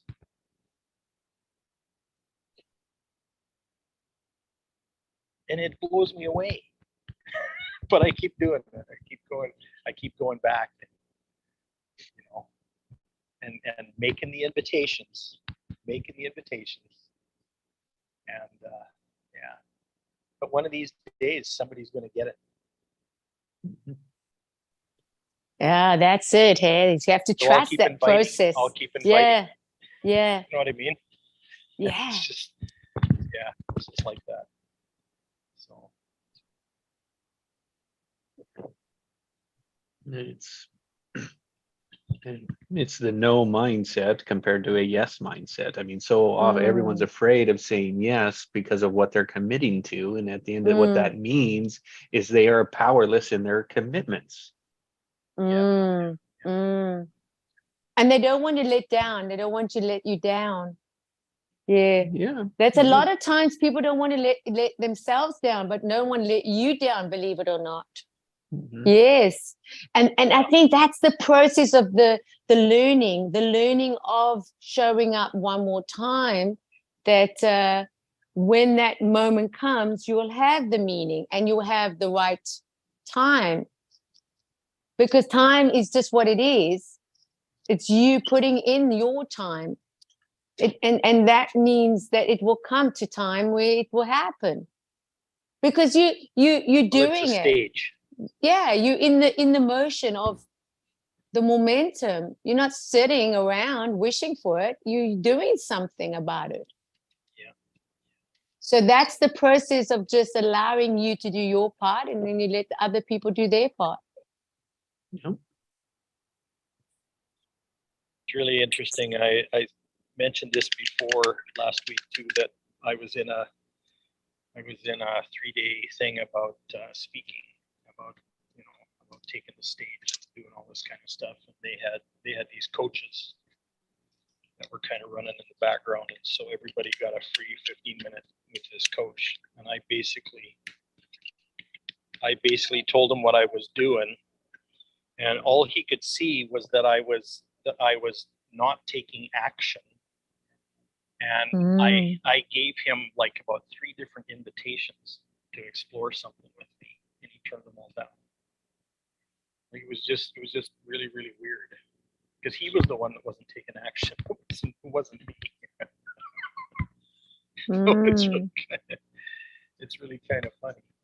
But what interests me more, like, what you were just saying, Nikki, was that what you were just talking about is kind of like a second stage. But I'm talking about a first stage where people can't even see an invitation or an opportunity when it's presented to them. Yeah, that is true. They It can't is even see true. that. Like, Yeah. there's so many, especially coaches really, really like this. There's so many of them are so entrepreneurial. They're so into their solopreneurship and building their own business and having their own thing going, that they can't see an opportunity, an invitation opportunity that shows up from somebody who's been doing this for cotton picking 40 years. You know what I mean? Yeah, Like, it's yeah, I like, hear that. yeah, you know what I I mean? hear that. Like, Yeah, I hear that. and they can't even see it.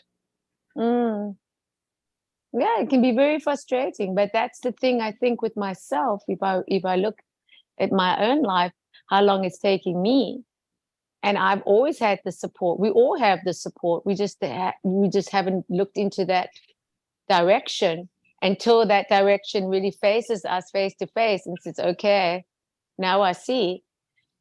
That's where you have to give space, and that's where you got to go next. Who's next in line? Because the control is only yourself. You can't control the others. And that's where I realized, even yesterday, I was just sharing, and the person just couldn't visualize it. It just couldn't. It actually told me, I just can't visualize that. I just can't.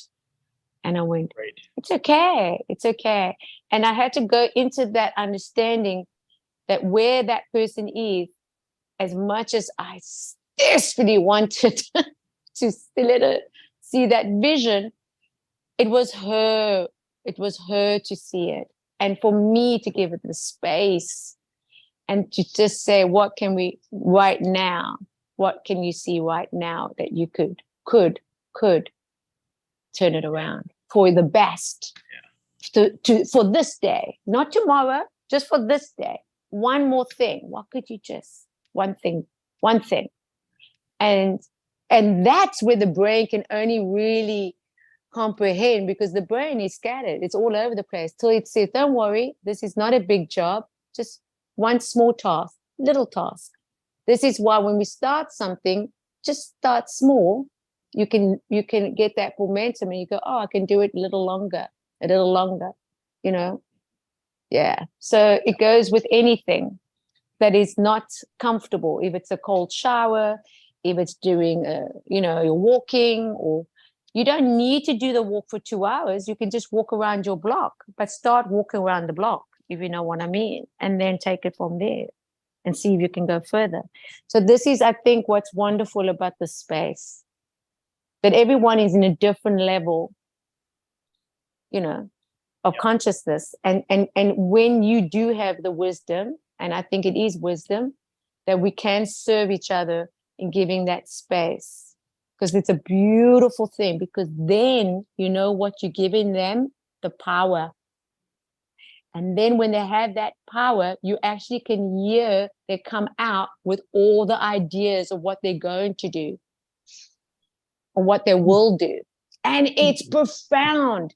And I listened and I said, yep, yes, I was saying, yes, and executed. And it didn't come from me. It came from this person, because it has to come from within that person. And that's where coaching comes. Coaching brings it out from the inside, of allowing you to see what you can do, not what I'm telling you. And that's what Jesse teaches, not telling, but allowing you to see it from your own perspective, with your own.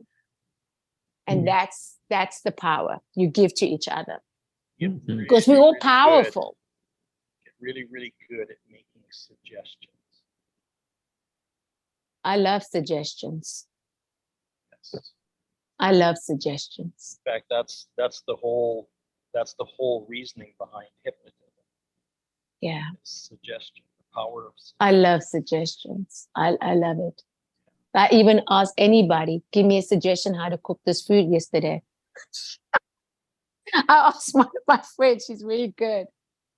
Can you help me? This is what you do. Blue, blue, blue, blue, blue. Okay. And I was doing it. And I went, And I took a picture and I sent it.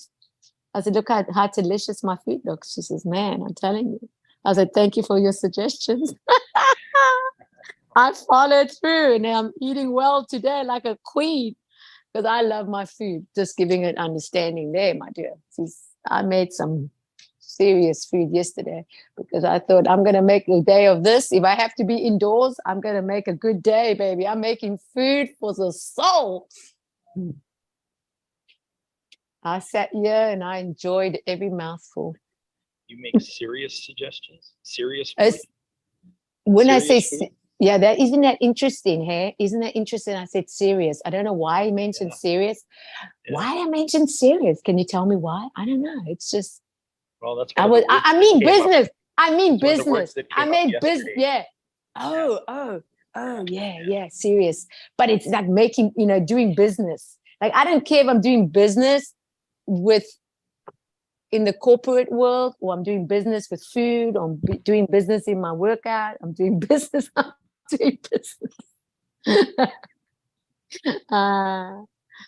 Yeah.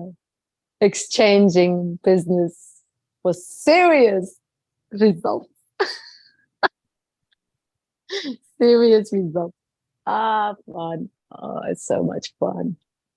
Yeah. Good morning, Cinderella. Hey, morning, Cinderella. I love her, Cinderella. Little Cindy's here in the house. Yeah.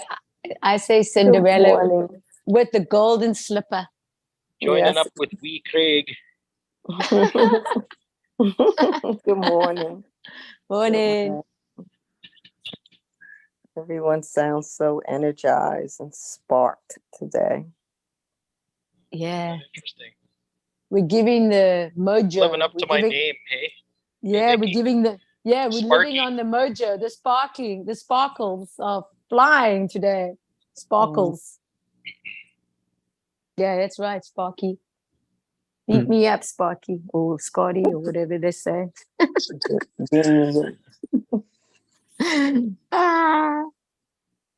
How you doing today? I'm doing human today. Yeah, I hear Ooh, that. that's good. That's good. Yeah. Yeah. Doing human. Let's all be Mm. human together. Let's do Yeah, human. it's be human. Yeah, I like that. I'm confronted with a lot of challenges that are colliding all at one time. And Mm. I'm just, appreciate your words. You do what you can do today. That's what you do. Amen. Amen. Mhm. Mhm. Yeah. Sitting in the tension of breakthrough. Oh, yeah, man. Making the leap might not be necessary, but preparing for it. Oh, probably yes. is. Yes. Mhm. How's your art doing? How are you drawing, painting? No, I haven't painted in a couple of weeks. Yeah. Mhm. Yeah, I'm still looking at the last one that I did. Beautiful. Yeah. And I You got you some, posted it on the group. There was a beautiful I saw that beautiful post of art. I remember. Yeah, yeah, beautiful. thank you. Thank you. It was beautiful. Yeah. Yeah. It's listening to the universe Mm. and feeling some just reading body sensations. Mm. Um, Mm. I went Mm. is how the universe cooperates with you Mm. to teach you. And so Talking I about that very thing about an hour ago, Syndrome. yeah. Exactly that. About your whole Yeah. body being a sensor. Mm-hmm. Well, we are energy. If you think about it, we are energy. Where energy goes, there we go. That's who we are. We are energy. And that's what's contagious when we get together. You can pick up the person's energy. That's why it speaks before you even speak. Mm. I mean, when you came on, Sarah, I picked up the energy immediately. But And what even just the energy of it's not even a you can't really put it in a name, but it's a if it is an image or how you see I see you. That's number one. Cinderella. That's just me. It's just me. That's how I see it. And but then you sense it. It's like a sense. It's a sense that you sense. It's just call it a sixth sense. I don't know, but it's that sense of energy. It's nothing to label. There's no label. It's just what it is. Yeah, it just is. Yeah, and it's a welcome. It's a welcome. Yeah.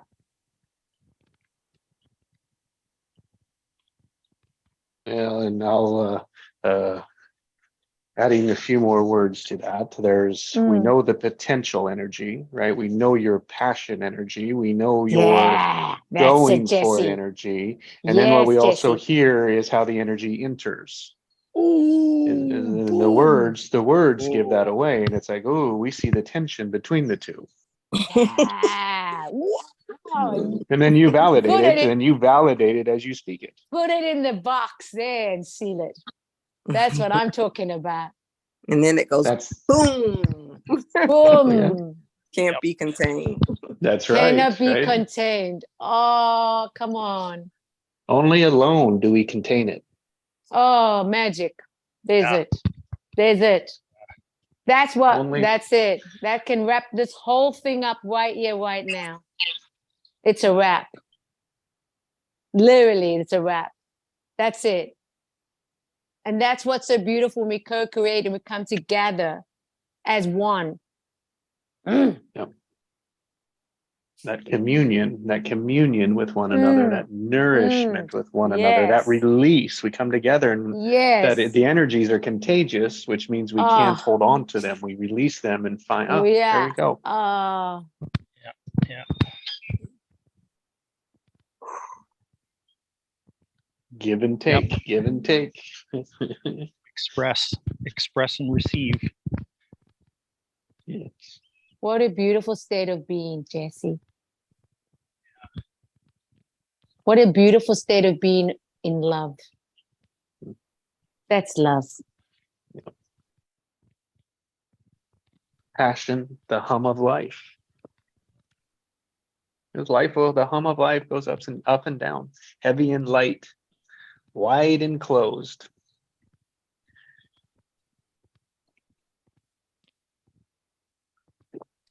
Hot and cold, like your coffee.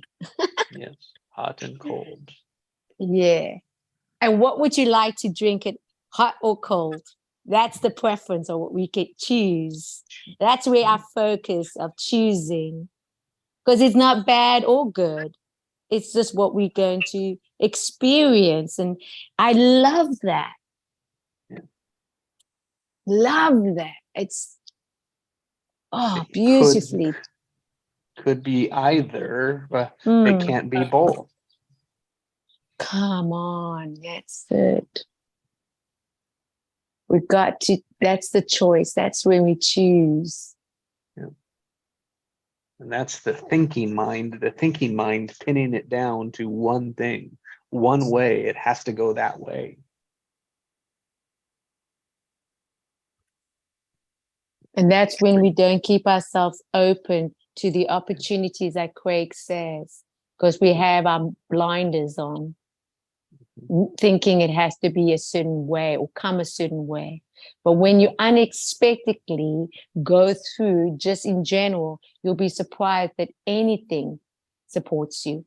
Anything or anyone, anything, read, art, music, it's speaking constantly. If you just keep yourself open. Yeah. I That's love that. Viktor Frankl talks about the choice point. Yeah. He's the psychiatrist that that was a child Holocaust. in Auschwitz. Yeah. And he discovered there's a choice point. Yeah. The choice point is making a choice about how I respond. Yeah. Is something that we always have control over. Yeah. If we stop and consider what our response could be. What could my response to this be? And then choose one.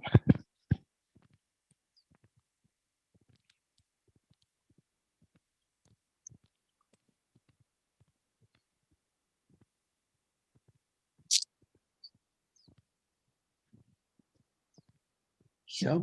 And hang in the tension until the next choice, until the next one, until the breakthrough. Breakthrough happens, boom, we slide in, and then boom, there's another resistance.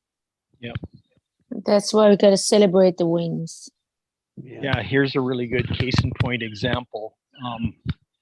I experienced some violence that was leveled at me a number of days ago. And the pattern with respect to my response to violence has been to freeze, to paralyze, to be non-responsive. And what's interesting here is I still, like this happened a number of days ago, but I still haven't responded to it. But it's not out of non-responsiveness. It's about actually stopping to choose the response I want to make to it. And even the ability to do that is a very new thing for me. So I understand that the reason the cosmic reason that this showed up for me was to get some feedback on how that pattern is being transformed. Like, where is the transformation of that pattern? Where is it at right now?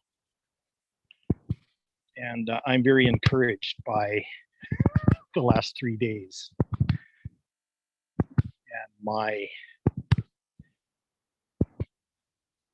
and my conscious handling of that energy that was leveled at me, the energy of violence.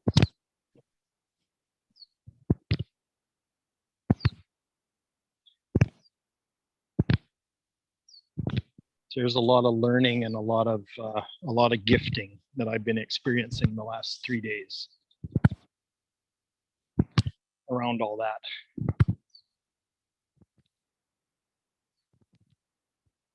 And I still haven't made my choice yet, and that's okay.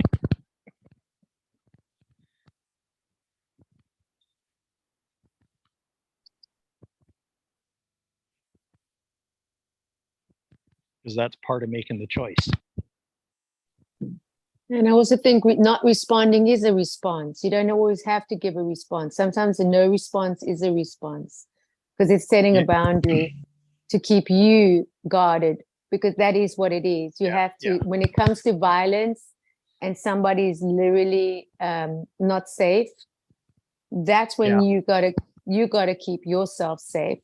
And that is okay, because but the pattern was, yes, the pattern was being unable to respond at all. But that's okay. Well, I know, but what I'm saying is that was the pattern. And so the thing is, but I'm in a place where I'm not unable to respond. I know that I'm not unable to respond.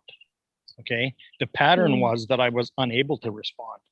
I'd get into a state where I was unable to respond. And so that is a major breakthrough for me. Beautiful. Okay. Beautiful awareness. So the Sounds thing is, like before in not responding, that's actually a choice that I'm making. Yes. Yeah. It's not a default reaction. It's a conscious choice. Good awareness. Okay, different. So pattern's still there. Pattern power is still there, but I'm transforming it. I'm transforming that pattern into something that's useful and beneficial to me. Nice. It sounds allowing like that pattern to empower me, right?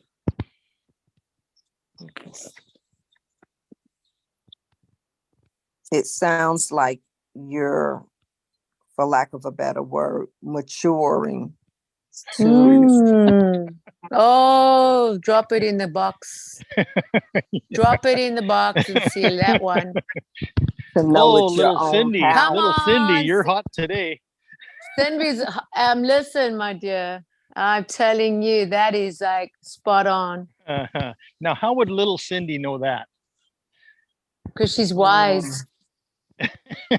Wise beyond her human nature. That's why. That's the obvious that comes out there. That's just the obvious. I want to hear Cinderella's response to that. Well, you got mine, so now you can have hers. Well, little Cindy, what do you say? It sounds like somebody took your cookie before just because they wanted it and could. But now you're like, oh, this is my cookie. And I'll choose whether I want to share it or give it or not. But right now I don't want to even, I choose not even to entertain the time to reply to you. I'll get to you when and if I'm ready. It's there, but it's certainly not essential. Okay.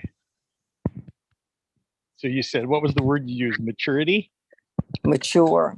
You're mature. Nobody, yeah. You own your own stuff. Nobody can come in and just take your time, your mind, your spirit, your stuff. Yep. And even whatever they think they're getting, they're not getting you. Yeah. They're in their own swizzle. Well, yeah. Part of that is a realization that that the violence, even though it was directed at me, it's not personal. Yeah. They're in their own stuff. They're in their own stuff. Yep, exactly. And they got through it better because of the feedback they got from your mature presence. They couldn't have picked a better person to grow off from. They got a different response. Yeah, pretty good match, huh? Yeah, you got it. Yeah. Guys, it's so good tapping in with you. Love the energy. I have to run off. Have an awesome, beautiful, spectacular day. I love you. And I'm also going to join you and say much love to all. Thank you so much. Kisses. Hey, have a good day, little Cindy.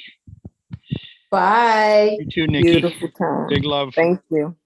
Big love. See Bye, you, guys. Jess. Bye.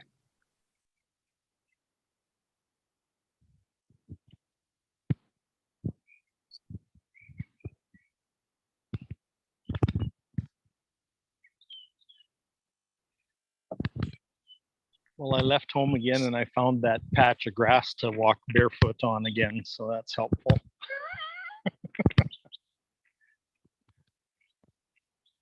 Mhm.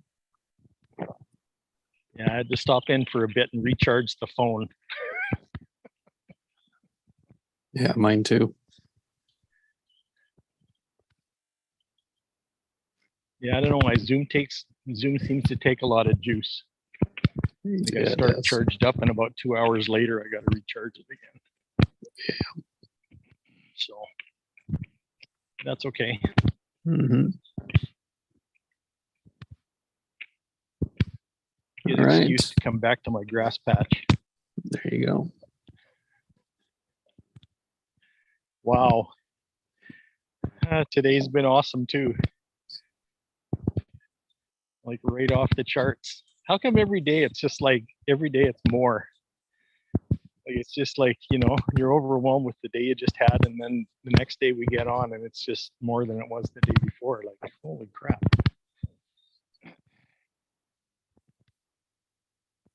Mm-hmm. Maybe Yeah, 'cause because we're ready to receive it. Yeah. Well, and open for it. And open, yeah. Capital R receptive.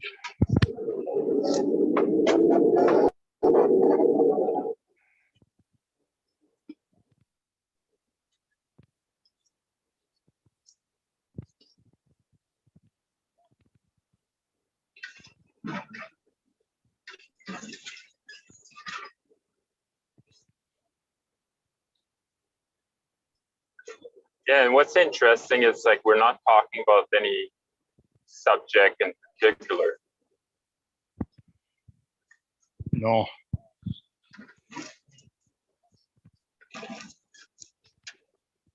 No, the one that we need the most actually shows up. The things that will feed us, the things that give us our daily bread are the ones that show up.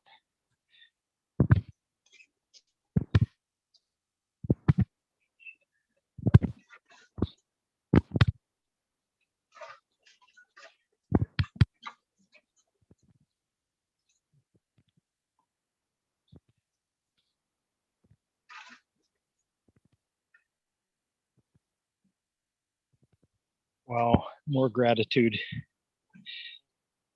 Thank you, Allison. More gratitude.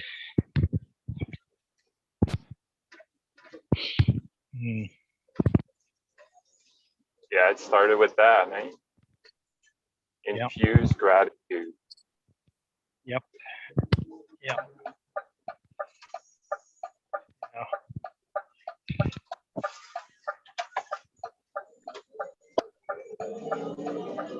Yeah. And remembering the energy of gratitude brought back some huge emotions for me today. And again, just now.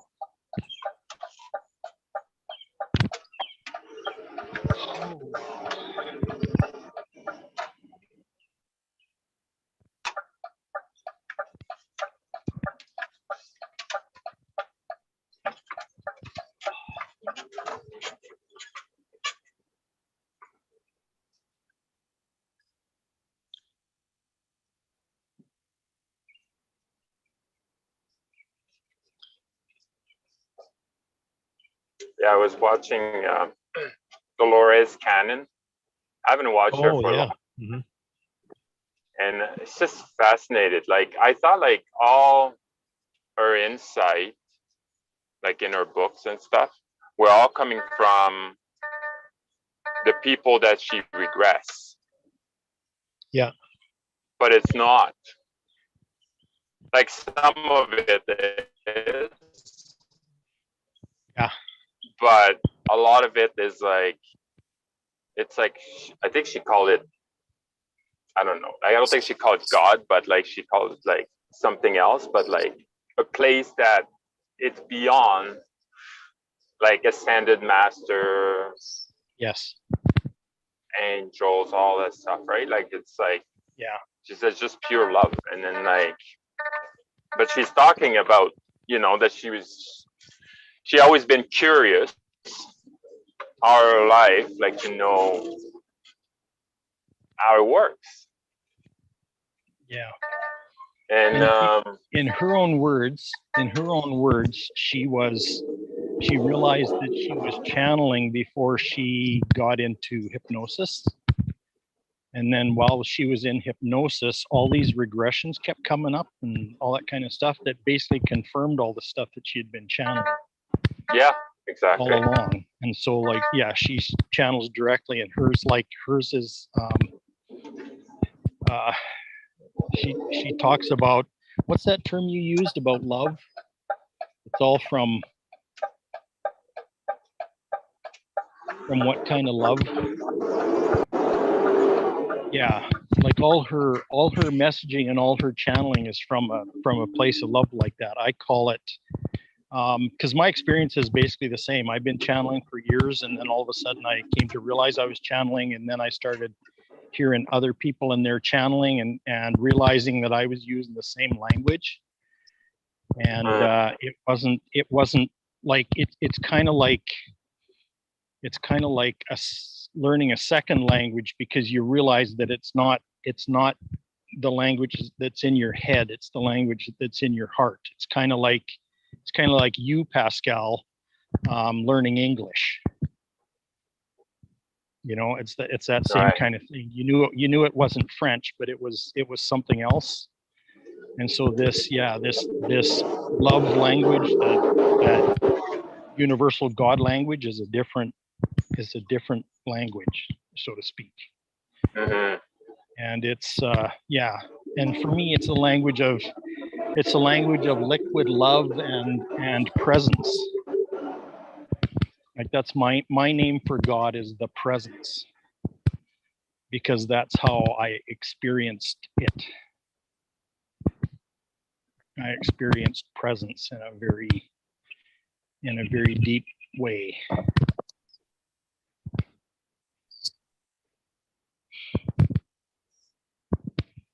And I'll tell you guys the story of that one of these days, but I was just awestruck, and I couldn't, all I could do was sit there and absorb it and soak it up. That's all I could do. It's just like the presence showed up one day, and it just kind of took over everything.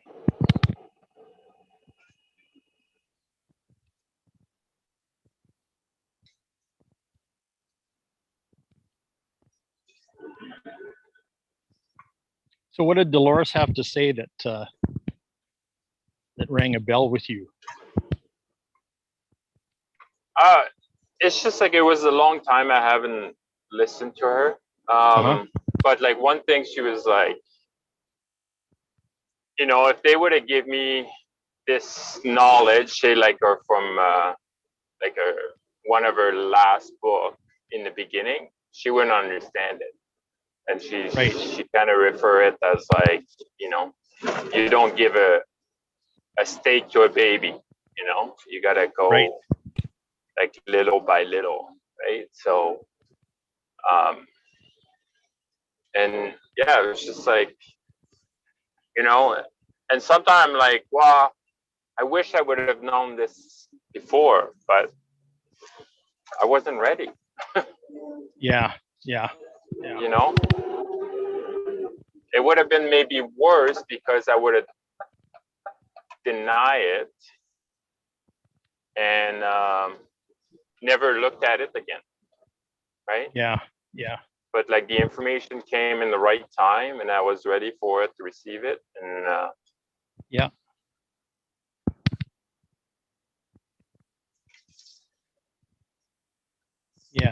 And you're still chewing on it. yeah, no, exactly. And there's no end, like you said, right? In Nikki's there's no language, end. in Nikki's language, one bite at a time. Mm-hmm. Or one step at a time. One step at a time. Yeah.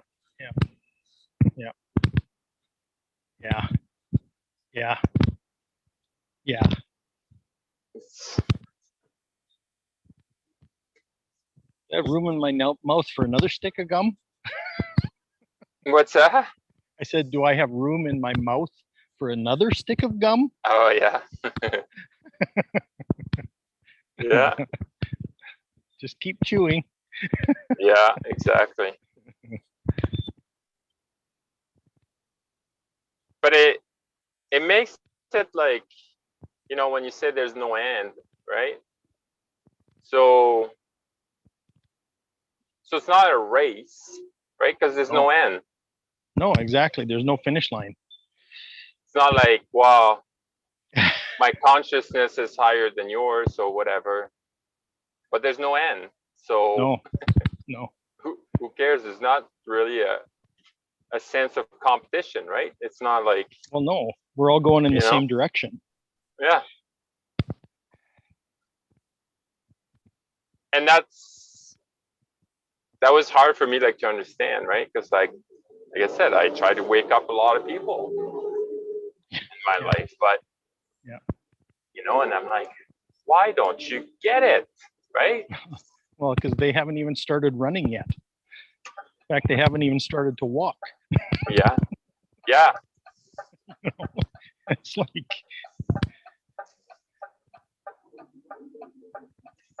and they don't want to look the other way. Right? They just look forward, say, but look side to side, you know, once in a while. And maybe there's answer there. Maybe forward is not the answer. Yeah. Right? Yeah. Maybe you got to zigzag a little bit. Like you do a little bit of research, and then you can go forward a bit more. Or you think you're going forward, but you're actually stagnant. Right? Yeah. Like something I wrote in my journal yesterday. I said only a person who's experienced death and came back can actually explore hell.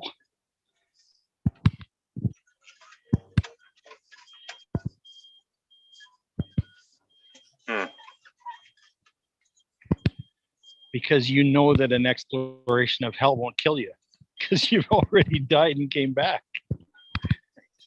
So. Yeah, and that's a concept, right? That's a concept that we're calling hell. Yeah, exactly. Heaven.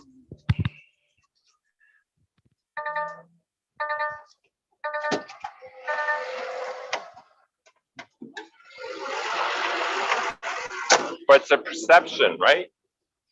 Yeah. I'm sure, like, if you think like there's hell, well, there is hell. Like, don't make it like hell for you. Well, yeah, there is, because it's a created state. Yeah. You know, if you believe there's hell, then there is. I mean, it's kind of that simple. And if you think like you're gonna meet Jesus or you're gonna meet Buddha, or you will. But it's Right? not necessarily, yeah, it's not necessarily what happens at the end of your life. I mean, No. it can be a huge part of your actual life. In fact, I would venture to say that most people on the planet are living right inside it and don't realize that they are. Yeah.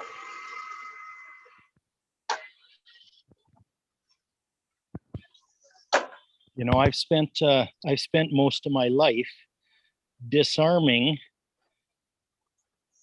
hell itself, which is in 3 terms that I mentioned yesterday. Hell is found inside no, and not, and cannot. Mm.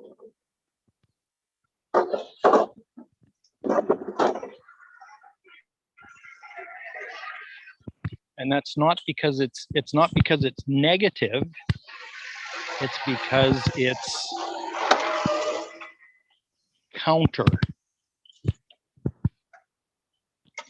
It's in opposition to.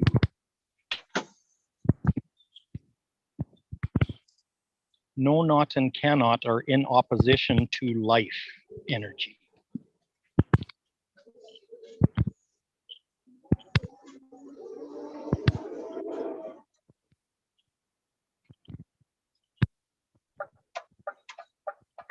And they can become so powerful that they drown out life energy.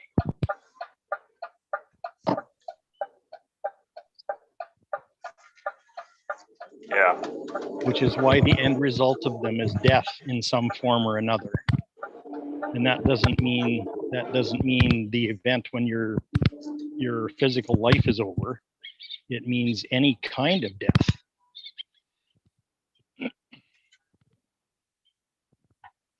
It means like things like disease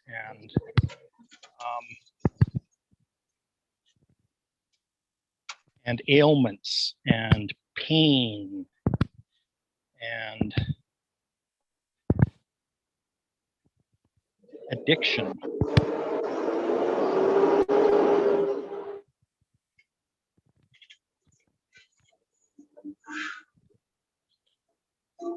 And not getting enough sleep is also a form of death. You know what I mean? Like they're all like that. They're all detrimental. They're all detrimental to our well-being.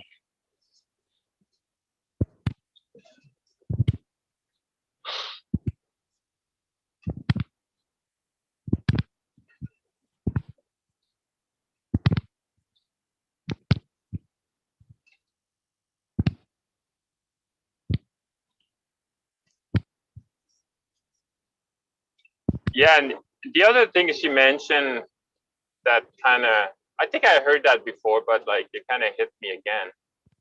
It was that we got created for an experiment.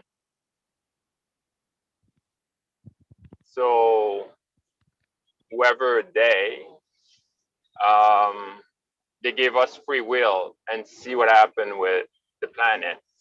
But the thing she said like, we were not supposed to die or have disease and whatnot. And she said what caused it, it was a meteorite that happened that create bacterias. And that's why we had disease. Could And be. I was like, Whatever the case, we know that it's dark, heavy energy. yeah. If you read the spectrum of energy, that David Hawkins Yeah.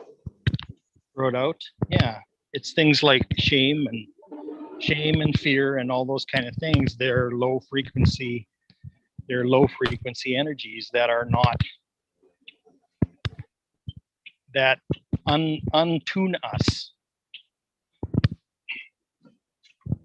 to the energies that are beneficial. They create interference, frequency interference.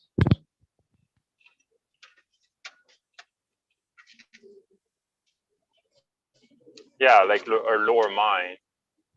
Yep. It create a distortion.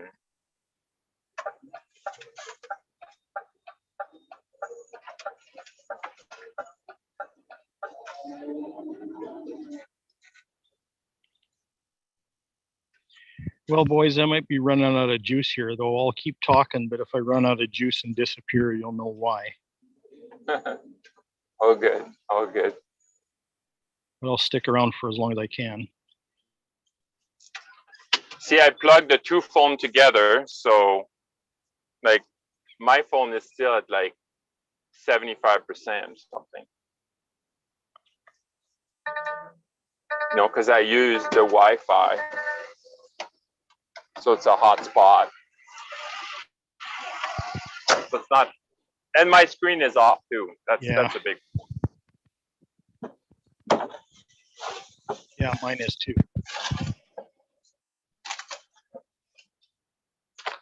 Oh.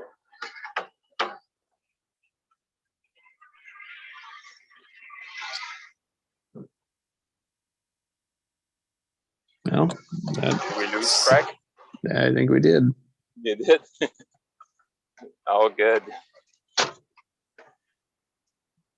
Any final word, Jesse? Or No.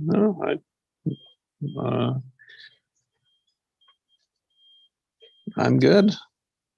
Yeah, same here. Yeah. All right, my man. Till Okay, next man. time. All right.